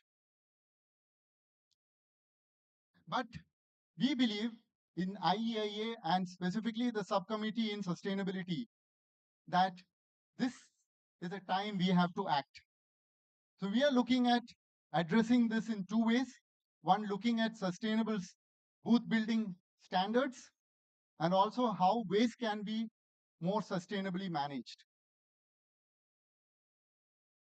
We believe that time is ripe and the time is right that as an industry, we move towards sustainability. And I don't think this is an aspirational goal. I think this is an essential goal as an industry at large. And towards this particular session with my co-shareholder here, Alexander Ellis, will take us through what it means to do a net zero event. And he will talk about examples of net zero events and take us through this in the next 15 minutes or so. Over to you, Alexander. And this is when you clap. Applause. Thank you. Thank you so much. Thank you so much, Sunil, and namaste. Good afternoon, everyone. It's a pleasure to be here in India, and thank you so much for joining us on a Saturday and holding until the end. I brought actually a couple of slides, so if the presentation could be started, that's excellent. Thank you so much. So as Sunil mentioned, sustainability is, of course, omnipresent everywhere. And as an anecdote, recently I went to a chocolate store in Belgium to get Belgium is very famous for chocolates to get some chocolates, and it was advertised that the chocolate is sustainable. There was nothing about how good it was or where it comes from. It just sustainability is everywhere, and obviously in our industry as well. So I would like to introduce a little bit what the Net Zero Carbon Events campaign does. where we come from, what kind of milestones we have achieved so far, and then tie it a little bit to some of the tools which we provide, which you could hopefully use in practice. So, and I know Kai Hattendorf has been part of this open seminar some time ago. So he spoke about the campaign, but nonetheless, I would like to maybe give a little bit of a background as a refresher once again. So the thing is that we, of course, as an exhibition and events industry, recognize that we are part of the problem, but we also need to find ways to be part of the solution. And the whole net zero carbon events campaign started actually just a couple of years ago, 2021, when UNFCCC, which is the UN agency organizing the COP conferences, United Nations Framework Convention on Climate Change, approached the venue of the COP back then, which was done in Glasgow, the Scottish Events Campus, and they asked a simple question: what is it that the business events industry doing in order to collectively address climate change? Now, of course, we have so many companies, so many organizations, associations who were dealing with sustainability, but that was done more in a silo mode. And collectively, our industry wasn't working together on this pressing topic, which is why three associations came together back then and founded Net Zero Carbon Events. So this was, of course, AIPC, which is the Association for the Convention Centers, so on the venue side. It was ICA, and it was UFI. So the three associations came together to found this, and immediately it resonated very well within the business events industry, both on meetings and the exhibition side. And immediately we got quite attraction with a lot of big names and smaller companies following suit, including Informa, of course, Clarion. I see Richard here. So quite a few organizers, venues immediately joined the campaign. Now, it was agreed also that the campaign should focus on carbon, which is, of course, the main driver of climate change. And it was also agreed that the Net Zero Carbon Events initiative should be open to all associations involved in events, regardless how far they are in terms of their progress, whether they've been dealing with the sustainability on the environmental side of it since years and decades maybe, or whether they're just starting the journey. Now, the initiative is, of course, like you can participate in the initiative in two ways. On the one hand side, you can be simply a supporter, I say. So there you don't have too many obligations, if you will. You are just keeping track about what the initiative does, and then you inform your own networks that you are part of the initiative. On the other side, if you are directly involved in the organization of events, you're very welcome to sign the Net Zero Carbon Events Pledge, which is very much connected to the Paris Agreement. So I know that India as a country has the goal of becoming net zero by 2070. Some other countries have the same. Now, for us, we of course follow the Paris Agreement as such, and this is the goal here is 2050. But it's also the goal that we would like to reduce the emissions by 50% by 2030, which is actually around the corner. So so here it's all about collaboration, and also of course you need to work on your own pathway. How do you want to achieve it? And of course, if you want to halve your emissions, obviously there is no way around that, that you also need to measure your carbon emissions, and this is the center point of the whole exercise here. Now, I'm being very often asked who are typically the signatories, who are supporters. Supporters are usually consulting companies, media companies, and so on, whereas signatories are usually those who are directly involved in the organization of events, so events organizers, venues, service providers such as stand builders, destinations, and so on. So at the moment, we are we have more than 700 entities who are part of this initiative, and they're from 64 countries. Now we do have some, of course, from India as well. But coming back to what was said by Sunil, of course, on the one hand side, and during the course of the seminar yesterday and today, India is such an important country, such a big country where a lot of development is happening. So we definitely need more Indian stakeholders to join this initiative and to be part of it in order to move collectively, because this topic of climate change, it doesn't make stop at any border. It is truly a global problem. Now, of course, we understand that there is a lot of unclarity in terms of what is actually carbon neutral, what is net zero. We try to achieve net zero, and net zero is basically decarbonization through the entire value chain. You really do want to minimize your emissions as much as possible. Carbon neutral is a little bit softer, where you can simply offset your operations. And this is something, of course, which we don't want to achieve, because at the end of the day, what you could do is you just continue the way you are doing business, and then just buy offsets, and then okay, that's fine. This is something which we, of course, want to avoid, because we want to see real progress in terms of decarbonization.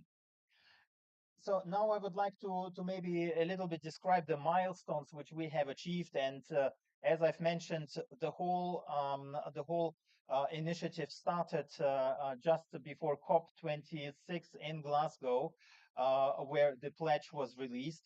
And between COP26 and COP27, the industry came together under the Net Zero Carbon Events umbrella in order to develop the roadmap for the industry. So the roadmap really defining the steps, the responsibilities, and so on. This is such an important work that I really cannot stress enough about it, because for the first time, our industry has more or less clarity who is responsible for what kind of emissions. So if I am a venue, what are actually my scope 1, 2, and scope 3 emissions? If I am an organizer, what is it for me? If I'm a service provider, what is it for me? So all of this provides a clarity who is responsible for what kind of emissions. Furthermore, the Net Zero Carbon Events Roadmap also focuses on priority action areas, which clearly demonstrates that there are 5 areas where we need to start. And this is, of course, on the one hand side, venue and venue energy. It's, of course, logistics. And by the way, great job, IELA, on doing such a wonderful work here. So, Sutya, thank you so much for being involved. We have, of course, also everything around, booth building and production and waste in general. Then it's about food and food waste, and it's about travel and accommodation. So 5 areas which are really important, where we can start the process. Now, and I also want to mention that because all of the stakeholders or signatories need to design their own roadmap, this industry roadmap is such a great help. And this is something which I experienced firsthand on my own organization, the Joint Meetings Industry Council, because we designed our own pathway towards net zero last year. And the industry roadmap by net zero helped us really a lot in order to understand where we need to move forward. So in May 2023, we have came out with different sets of best practices, and these best practices are also linked to the priority action areas. And by the way, I will share the QR links afterwards so that you can scan, and if you want to access all the resources, they're completely free of charge and anyone can use them. And then in June 2023, we have launched the first net zero carbon events reporting cycle, and I will come to that a little bit later. So then we have also provided guidance documents, which are again linked to the priority action areas. Again, because I see Sutir here, logistics work stream worked on guidance documents, how to understand logistics and where you would like to, where you need to pay attention. So did all the other work streams, including the venue, including the food waste, including production and waste, and travel and accommodation. And also all these resources are available on our website. So this is the QR code. If you want to scan it, very welcome to access all these information materials.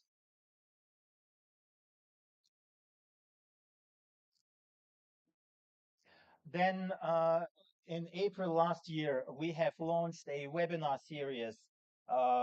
It's some sort of an educational module which we try to achieve because we understand that education is a big miss in our industry. There is still a lot of question marks about environmental sustainability. So this webinar series is accessible on the Net Zero Carbon Events YouTube channel. You're very welcome to check it out. And it focuses on different aspects here as well. So on the one hand side, what you can do is you can dive deeper into the roadmap developments. We have featured a couple of roadmaps already where different stakeholders introduced how they have developed their pathways towards net zero. For example, RX, Clarion, Javits Center in New York, they have introduced their roadmaps in this webinar series. We have also featured a series on logistics, and we will be also inviting all of you to take part in the next webinar series about food and food waste, which will be happening starting end of May this year. We have also successfully concluded a due diligence by the United Nations Framework Convention on Climate Change, and the Net Zero Carbon Events campaign was put on the Global Climate Action Portal, which is run by the United Nations. And this is, of course, the only initiative by the business events industry to be featured there. And this is some sort of an accountability on our side as well, because we report collectively about what is happening with the initiative through this United Nations portal. So this is how it looks like. You are very welcome to check it out on the UN website. And by the way, all of the signatories and supporters are mentioned on this website as well, and it's being updated twice a year. We have furthermore officially launched SHE, Sustainable Hub for Events, which is an AI-driven platform for sustainability. So I've mentioned, of course, all the resources which we have. All these resources are, of course, there are hundreds, if not thousands of pages, and we understand that it's sometimes quite difficult to process it. But SHE is a platform which you can register for and ask the chatbot your specific questions and basically get answers to all these questions you have real time in your own language. This is something which we are doing together with GiveMe, a company based of Singapore, and it's basically helping all of us to become or to overcome the data overwhelm, if you will. So very welcome to scan this QR code and to use this platform as well. One of the tools, practical tools, which you can use already. We have furthermore, as Jamie signed an MOU together with Get Green Events Tool. It's a calculator which was developed by the United Nations, specifically by the two agencies, UNFCCC again and UNEP. these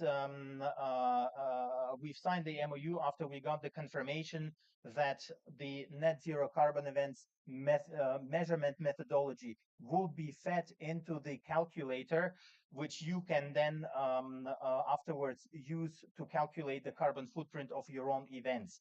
So we reckon that the whole measurement methodology will be put into this calculator sometime by June this year. So it's a little bit time left, and then we will be officially recommending this as a first tool which can be used, because as I've mentioned earlier, it's extremely important that we all start measuring the emissions of our events. And last but not least, we have also closed the first reporting cycle at the end of last year. So if you're a signatory, you need to report back to the initiative every second year. And this is something which we are analyzing now, and we will be just before IMEX, we will be putting our own report out, and you will be, of course, very welcome to have a glimpse at it.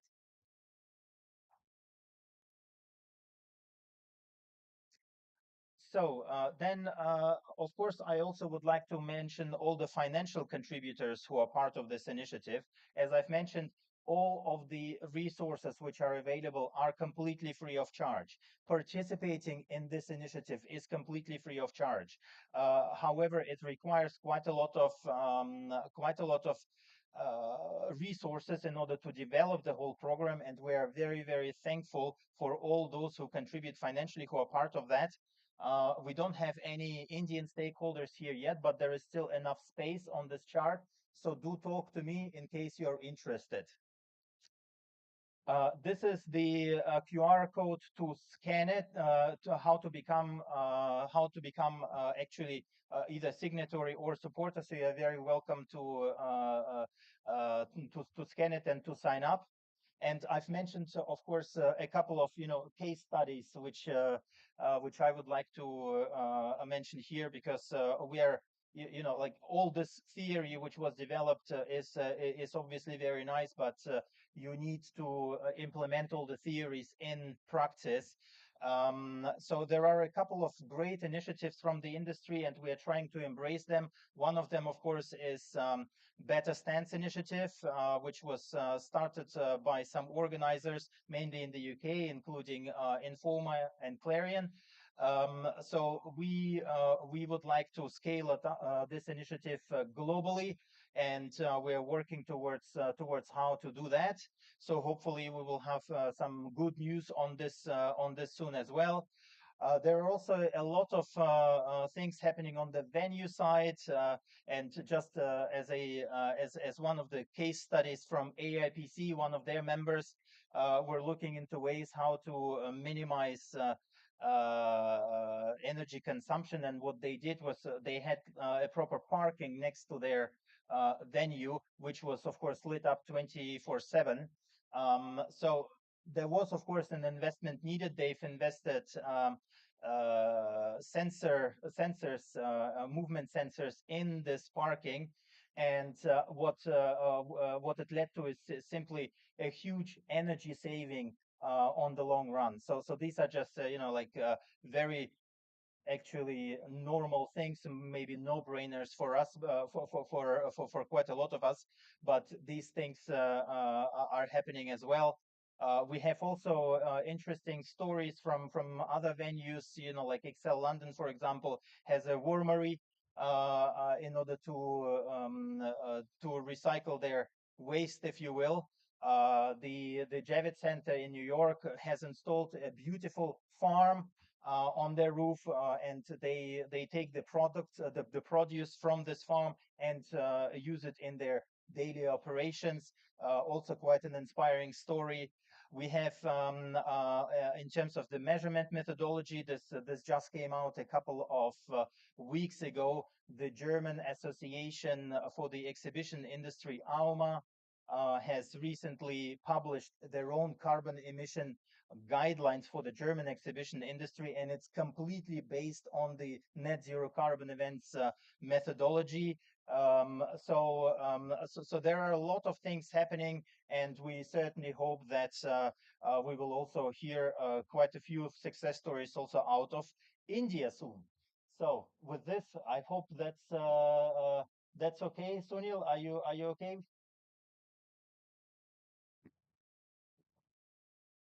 I'm good. So we have time for a couple of questions. Okay.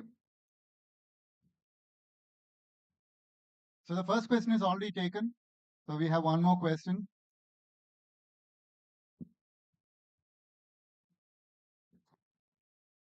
Sunil, in terms of sustainability and net zero carbon events, so when do you foresee, like, the Indian exhibition industry maturing and start implementing what is needed?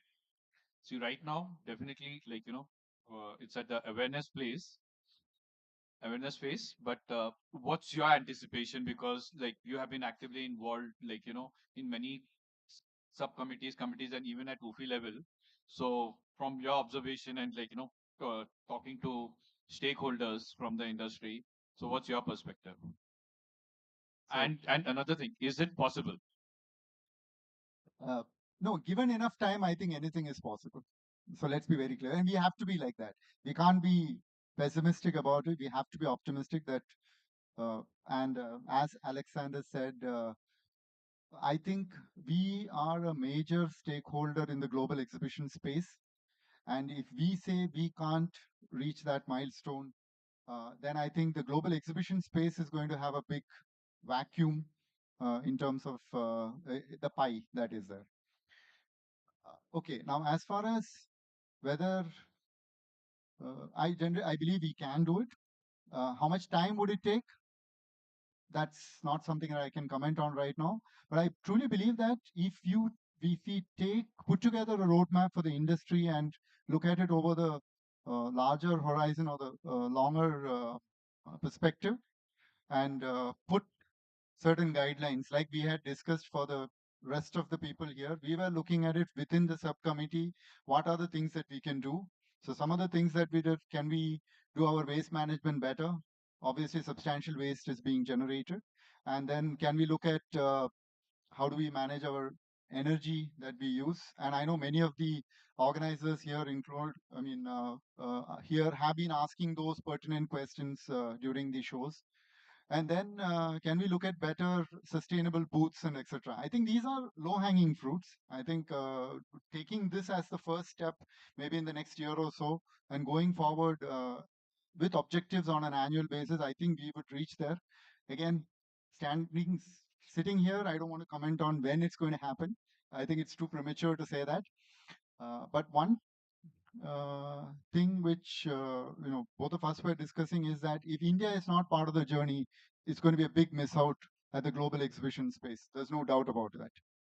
I hope I have answered something.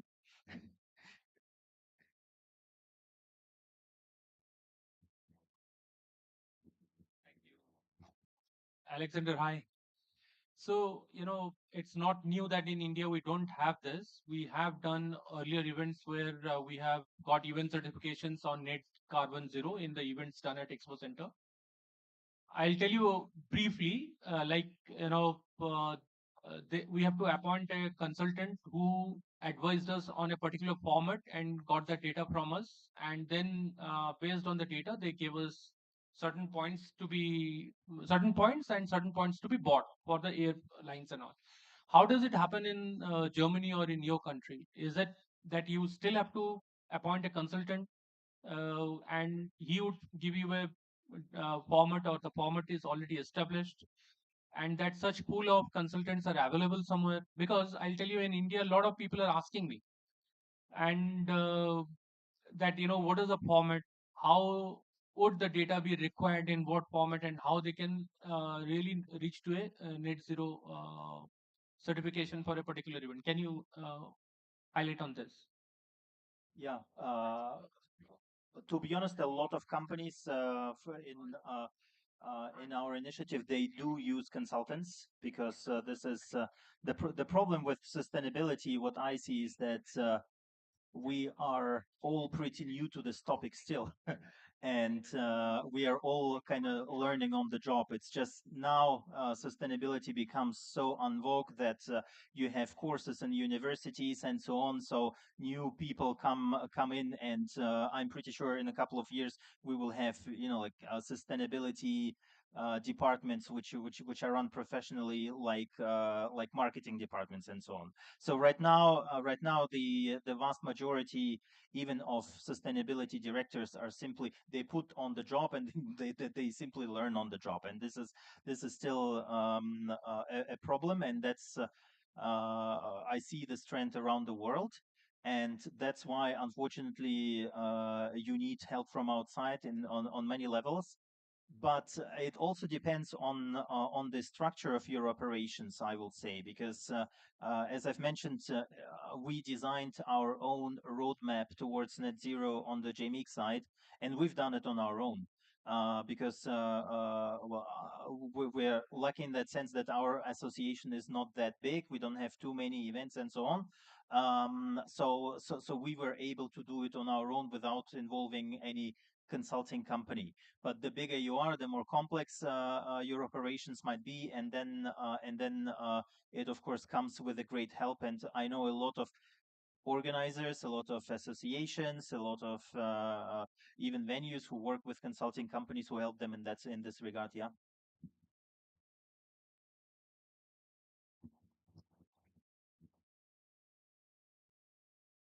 It's not a question. It's just a comment on Sudeep sir's net carbon zero events. Being from the logistics industry, ILA Sustainability Subcommittee has devised a tool wherein you can measure your carbon emissions on site.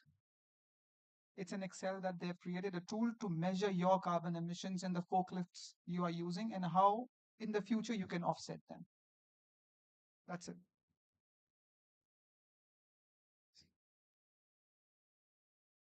Okay, we are running out of time, so just to just summarize, I think net zero carbon events are here to stay.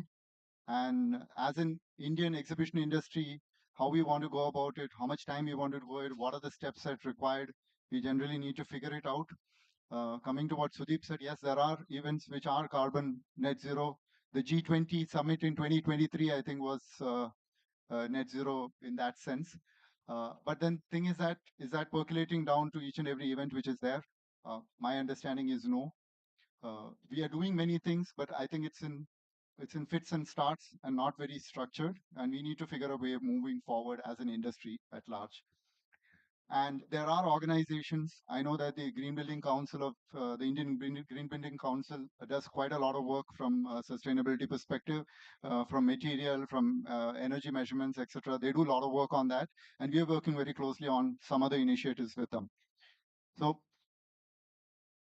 we have a long way to go, and I'm pretty sure this is just a first step towards what the industry can do. And I'm pretty sure as an industry, we have grown and we will grow in this space also, no doubt about it. Round of applause to Alexander for having given us that piece of advice. A round of applause again. Thank you. An applause for Sunil. Thank you so much. Thank you. Thank you for taking us through the nuances of sustainability. I'm sure all of us will agree here that a lot more to learn and a lot more to implement. So thank you.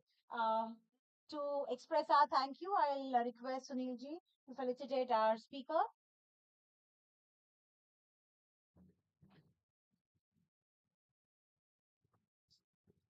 And for helping us understand sustainability with our esteemed speaker, we have to say thanks to Sunil ji as well. Can I please request Mr. Sudeep Sarkar, CEO of IEML and EC member IEIA, to please come and felicitate Mr. Sunil Gautam.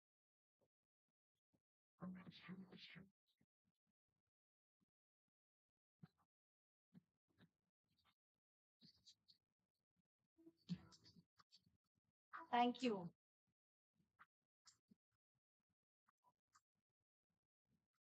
So So before we proceed for the felicitation ceremony, can we please request my AV colleagues to run the videos of our platinum partner Deepali Designs and then Ari Rogers.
This has been the most interesting 2 days of 2025 as of now.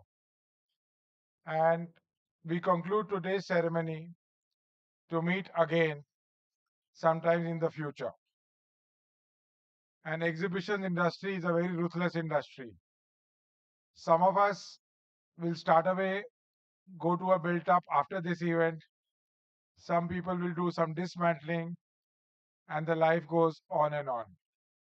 And that is the spirit of endless karamyok, what defines our beautiful exhibition industry. I would like to request Shri Sudeep Sarkar, please join us on stage. And Sudeep ji, please join. We are starting the felicitation. And before we start, I would like to invite the three key pillars of ITPO without whose support this event would not have been possible. Shri Rakesh Kumar Sharma ji, sir, please join me on stage. Shri Devender Pal ji and Shri Krishan Kumar ji. Sir, we are so grateful for the wonderful support given by ITPO. Shri Vivekanand ji, please join us on stage as well.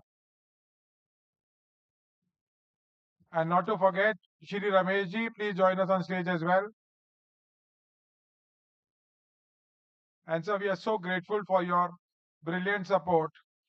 And people say this has been the best IIE Open seminar ever, and you deserve all the credit and applause, sir.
Good afternoon to all of you.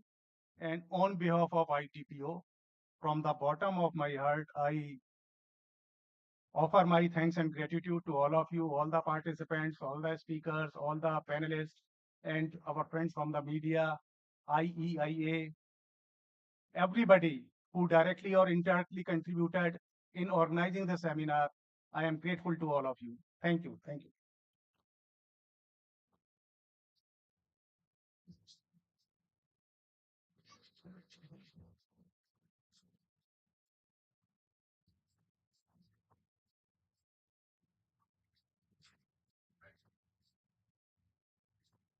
Since this is the last segment, can we have the energies on the high? Yes, please.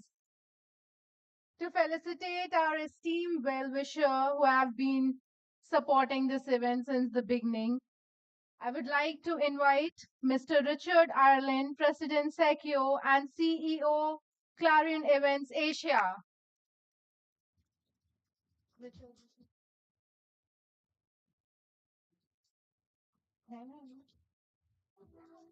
Mr. Richard Ireland, may we have you on the stage, please?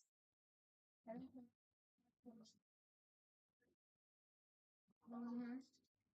Okay. Once he joins us back, we'll call him. Okay.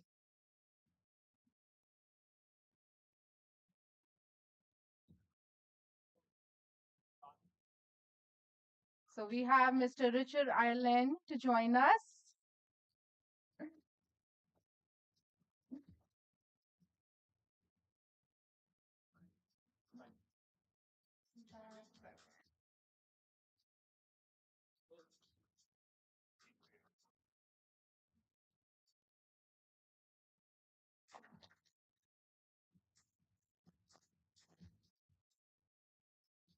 Next, we would like to invite Mr. Alexander Alice, Executive Director, Joint Meeting Industry Council, Belgium.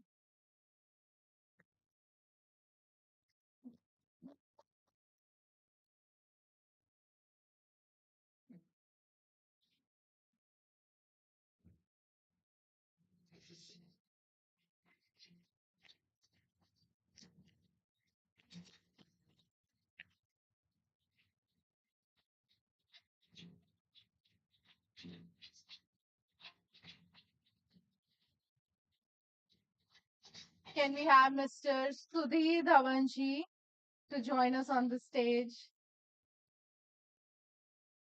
Chairman IELA.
Now we would like to invite the graduates of second PEM.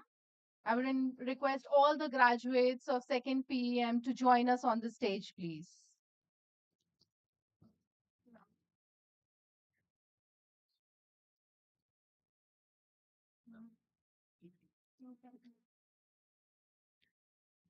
So this was our second attempt on telling people how to organize better exhibitions, and what a great student team we had.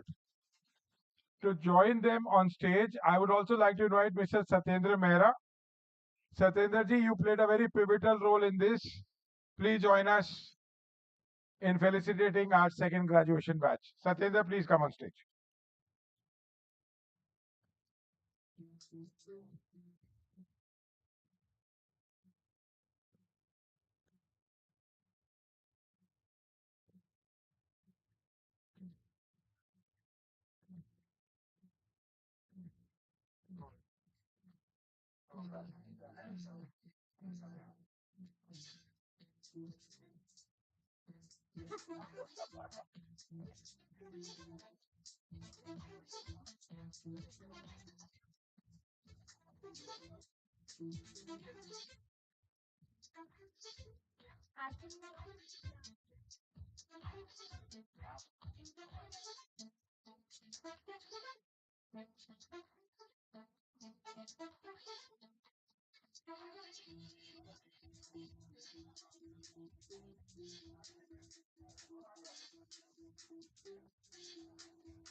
Congratulations all. You can collect your certificates from Anita ji post this session.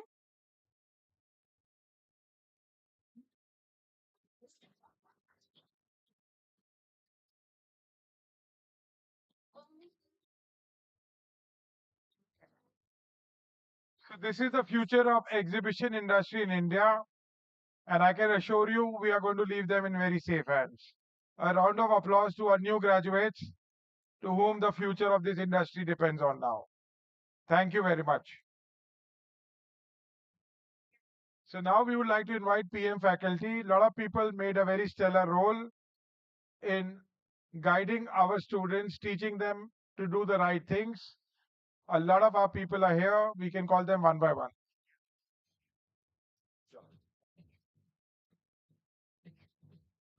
So, Akash Dhote, founder, Blue Apple Digimedia. Representative from Blue Apple Digimedia.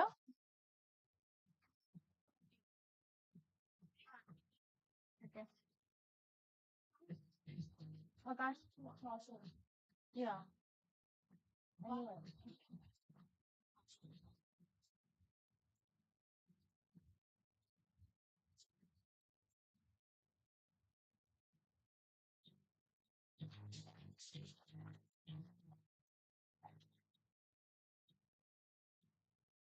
Dharampal Singh Malhotra, Executive Member IEIA, Namdhari Events and Promotions.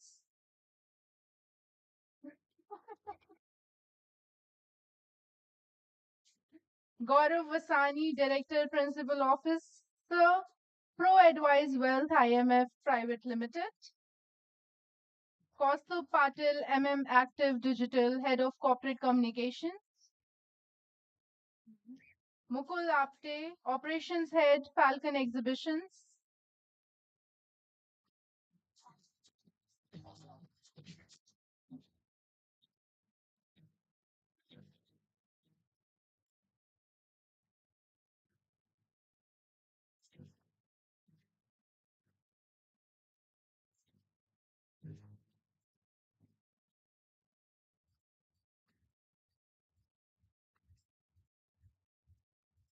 Mukhtar Ahmed Sheikh, Country Manager, Compass India Information Private Limited.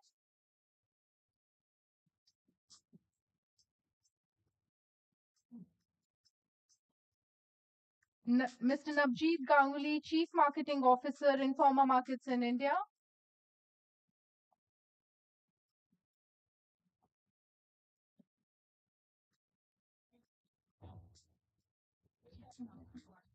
Mr. Navjeet Ganguly.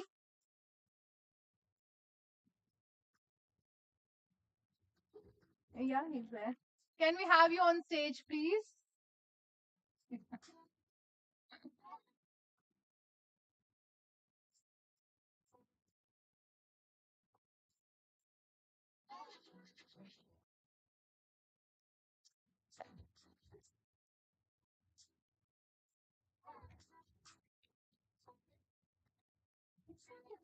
Mr. Prashant Behel, Regional Head, Western India and Head, Mumbai Branch, Pavilions and Interiors International.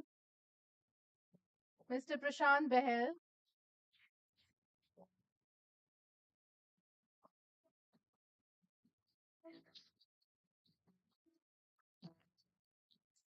Can we have Mr. Rushikesh Bhatt, Chief Executive Officer, Viva Events Management?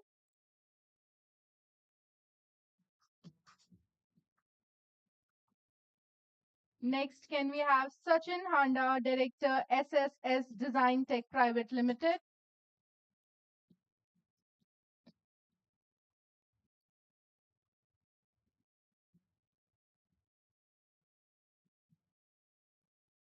Next, we have Sandeep Das, Deputy Director General, Trade Promotion Council of India.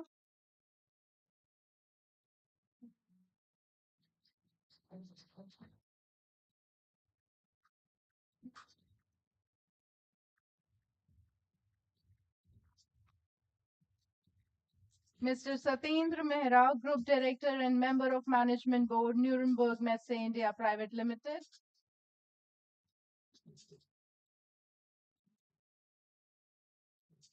Mr. Suraj Dhawan, President IEIA and Founder Director, Falcon Exhibitions.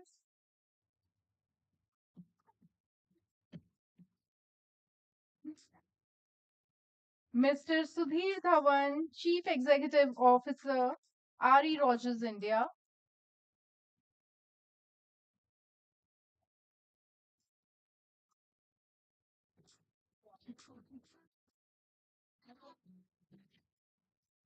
Come on, everyone, just few more minutes. Mr. Ujjwal Gupta, International Sales and Business Development, Big Logistic India. Ms. Vibha Bhatia, President Events, Active Tech Communication Limited. Mr. Vipul Jaju, Marketing Head, Dreamcast Digital Work.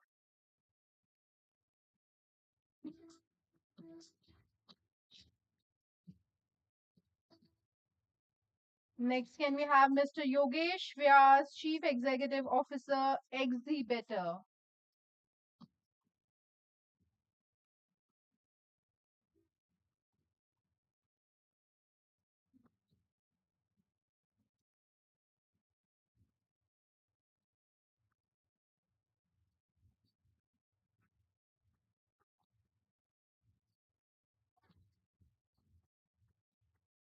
A very big thank you to all our faculty for making our second PEM a successful and a knowledgeable session for all our graduates.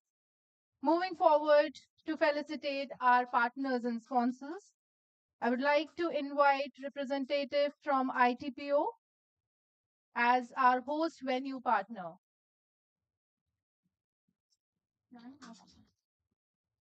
Our country partner, Singapore Exhibition and Convention Bureau.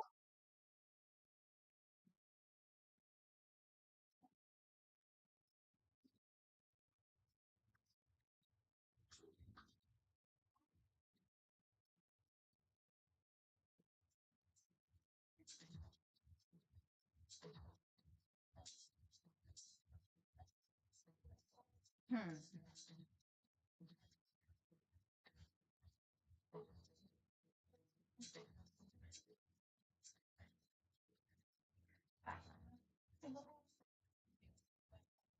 Country partner, Singapore Exhibition and Convention Bureau. Representative from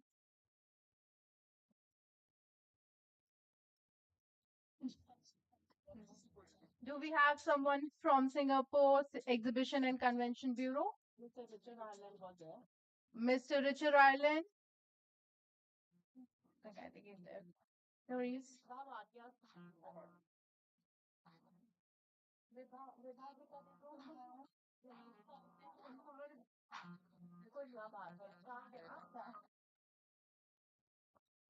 May I invite Ms. Vibha Bhatia to collect her our token of appreciation for being faculty for second PEM.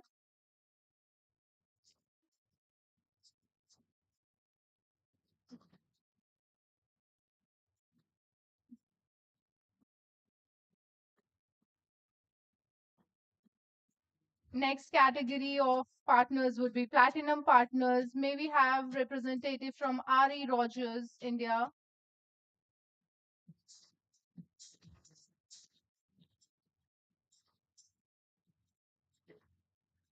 BIEC, Bangalore International Exhibition Center.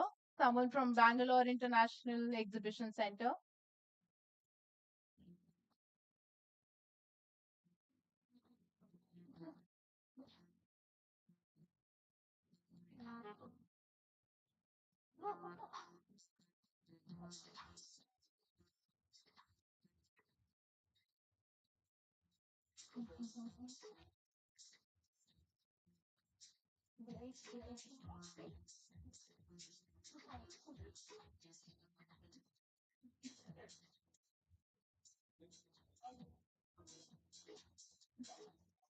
From Dipali Designs and Exhibits Private Limited.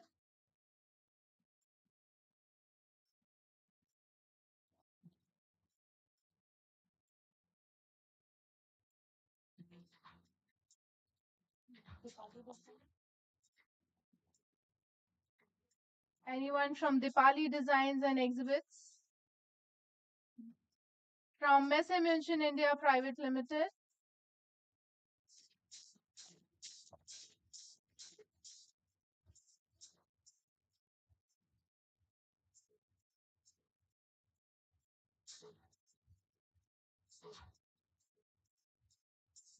Next category is our diamond partner, Informa Markets India Private Limited. Can we have a representative from Informa Markets to collect their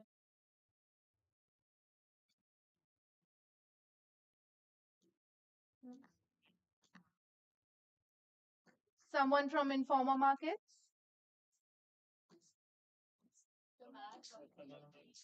Mr. Max, Mr. Navjeet.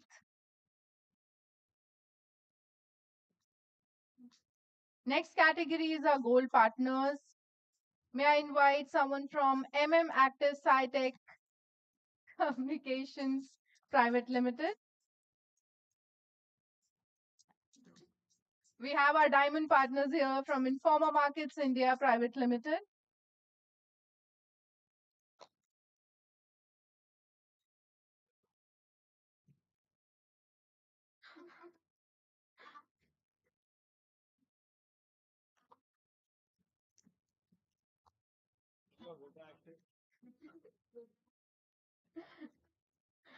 Our gold partner, Active SciTech Communication Private Limited.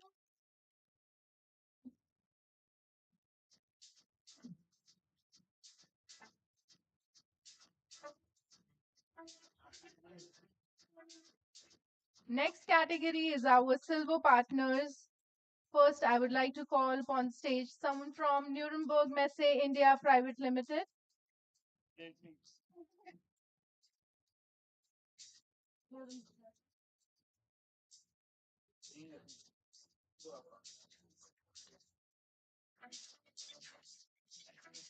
Expro Events and Exhibits, representatives from Expro Events and Exhibits.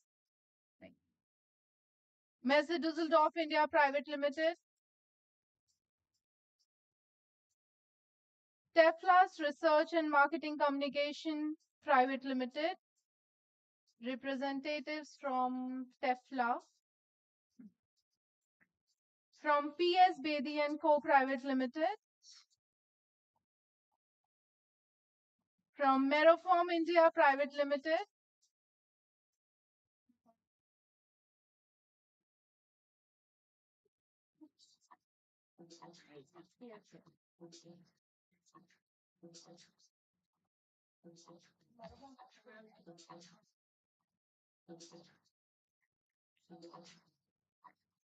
Representatives from Mero from India Private Limited. Meroform India.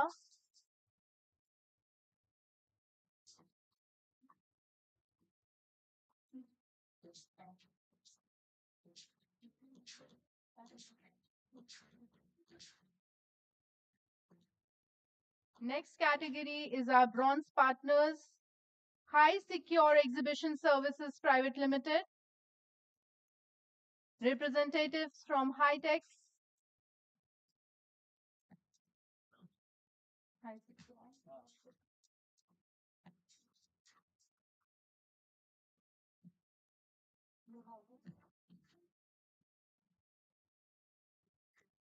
Representatives from Kinds in Convention Management Private Limited.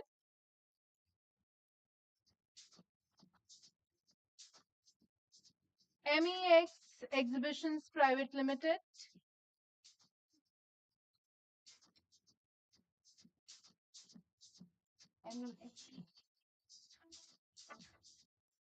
MobiPro Innovation Private Limited. Novatech Expo Private Limited. Novatech.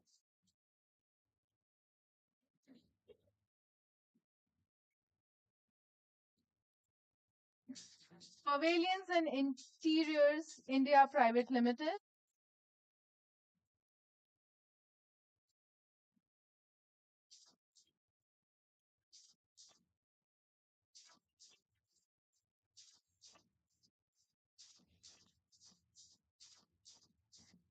Namdhari Events and Promotions Private Limited,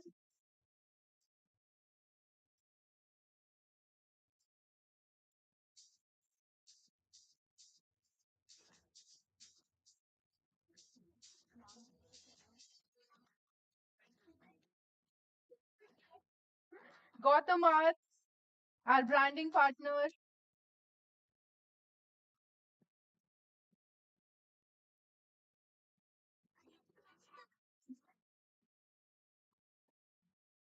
our cocktail partners, Pinnacle Services,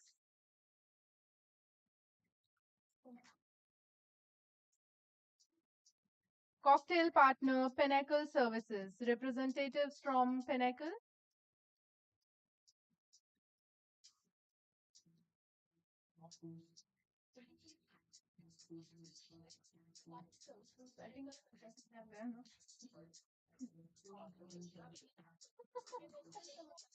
Connecting.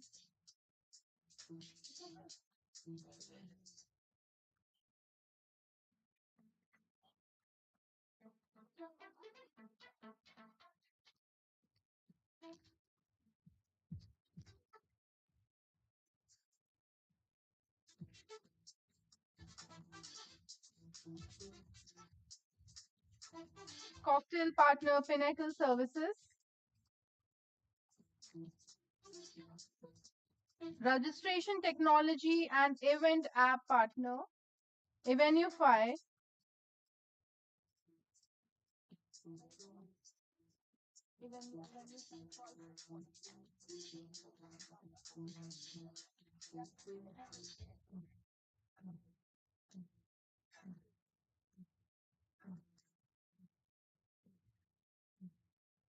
power distribution partner, Grade Electricals Private Limited, Grade Electricals Private Limited,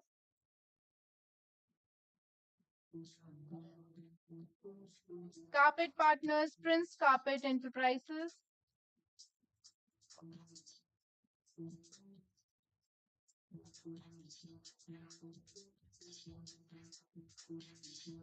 AV partner, Sensible Lightings Private Limited, and stage partner, Proficient Events.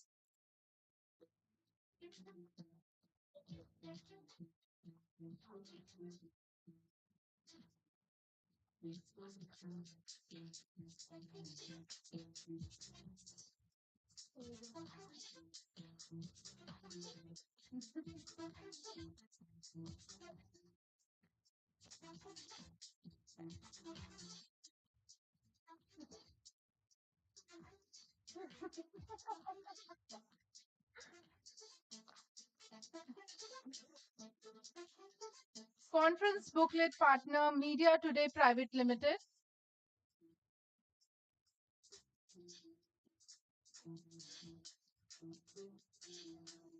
Our media partners, Exhibition Showcase, Mice Affairs, and T3.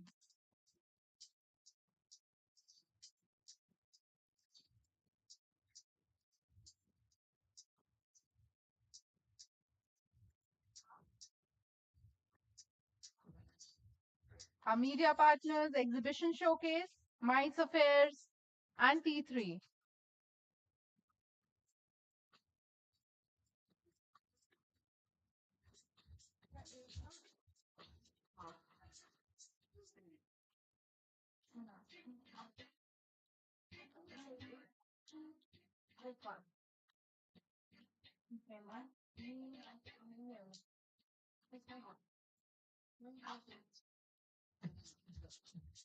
Our bronze partner, Indian Poultry Equipment Manufacturers Association.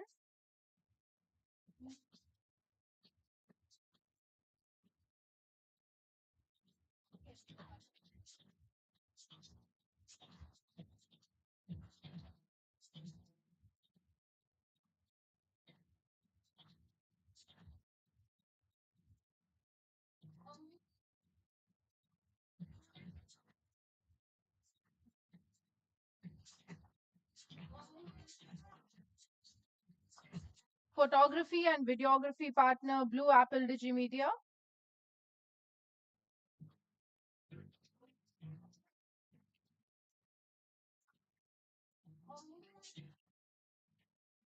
Our trophy partner, Benson Trophies and Awards.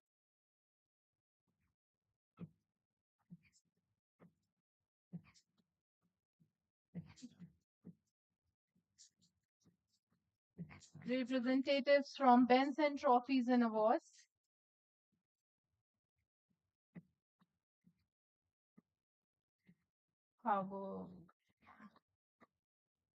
Fire safety partners, Best Fire Services.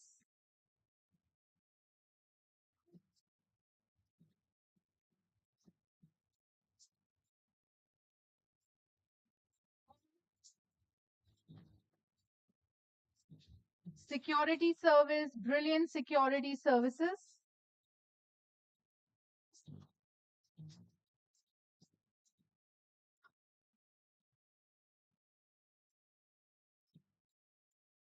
Representatives from Brilliant Security Services.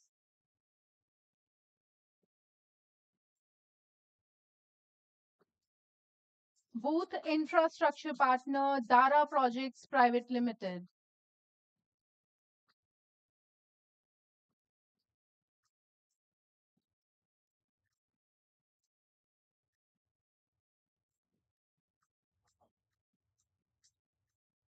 Conference Kit Partner, Digital ID Card System.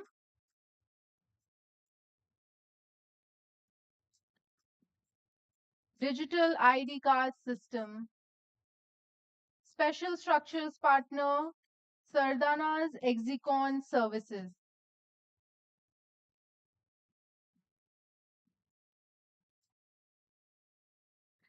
Mobility Partner, Ecos Mobility and Hospitality Private Limited.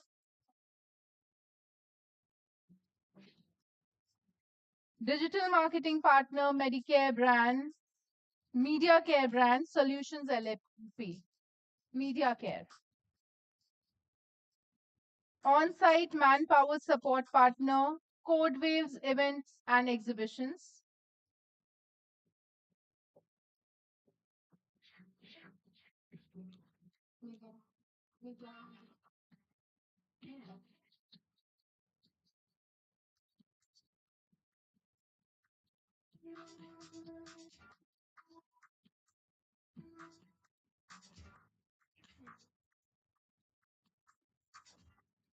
Horticulture partner, Angelica Enterprises.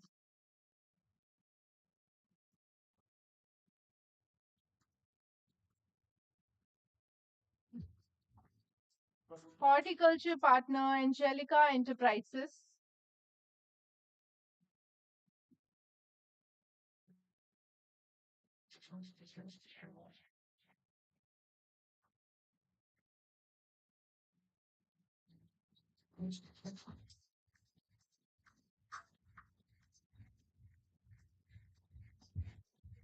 Ambulance support partner, Sai Baba Ambulance.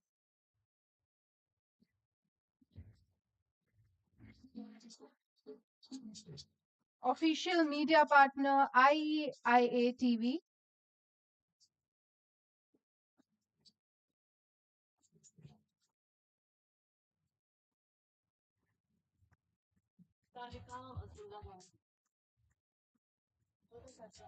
IEIA TV.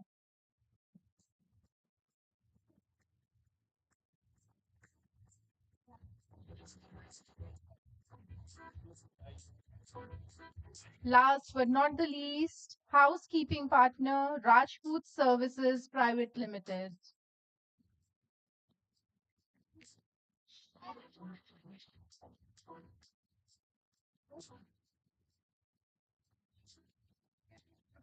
May we invite all the IEIA Secretariat team? So this event has a lot of unsung heroes who have really made great difference to this fantastic event. I would like to call the entire IIA team. Please join us on stage. Then I would like to invite Chetan, Utsav, Abhinav, Damini, Vajanti, and Srishti to come on stage as well. I wanted to say this. This was my honor. Please join us on stage. Thank you so much.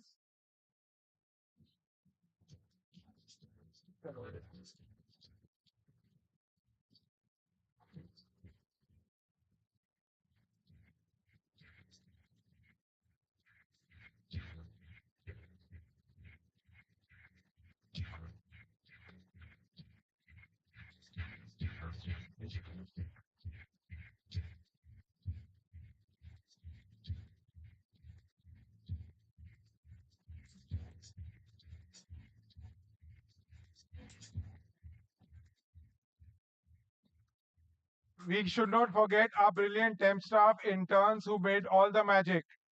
So please invite all our temp staffs, our interns to come on stage, please. Please join us. Nidhi ji all are brilliant interns Sudeep sir एक बार आप रुक जाओ जो interns काम कर रहे थे आईआई में सब लोगों ने काम कर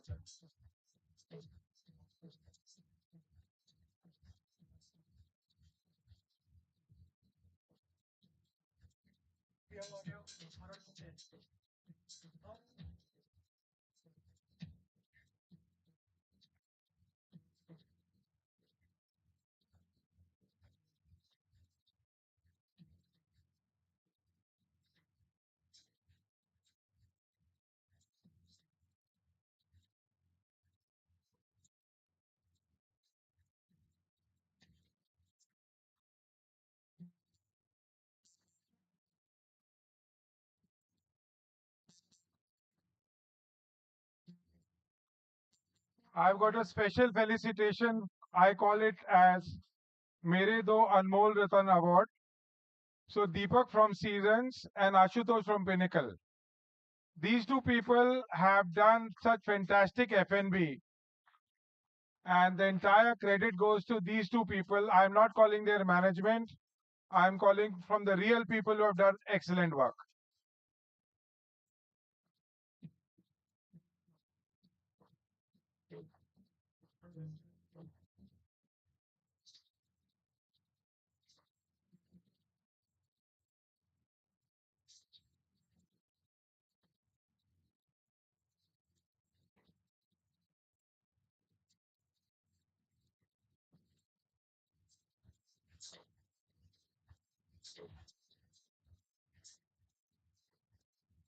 So we conclude today's IIA Open Seminar 2025. You will soon come to know when is IIA Seminar 2026. It will be in May 26, and where we'll come to know soon. Thank you.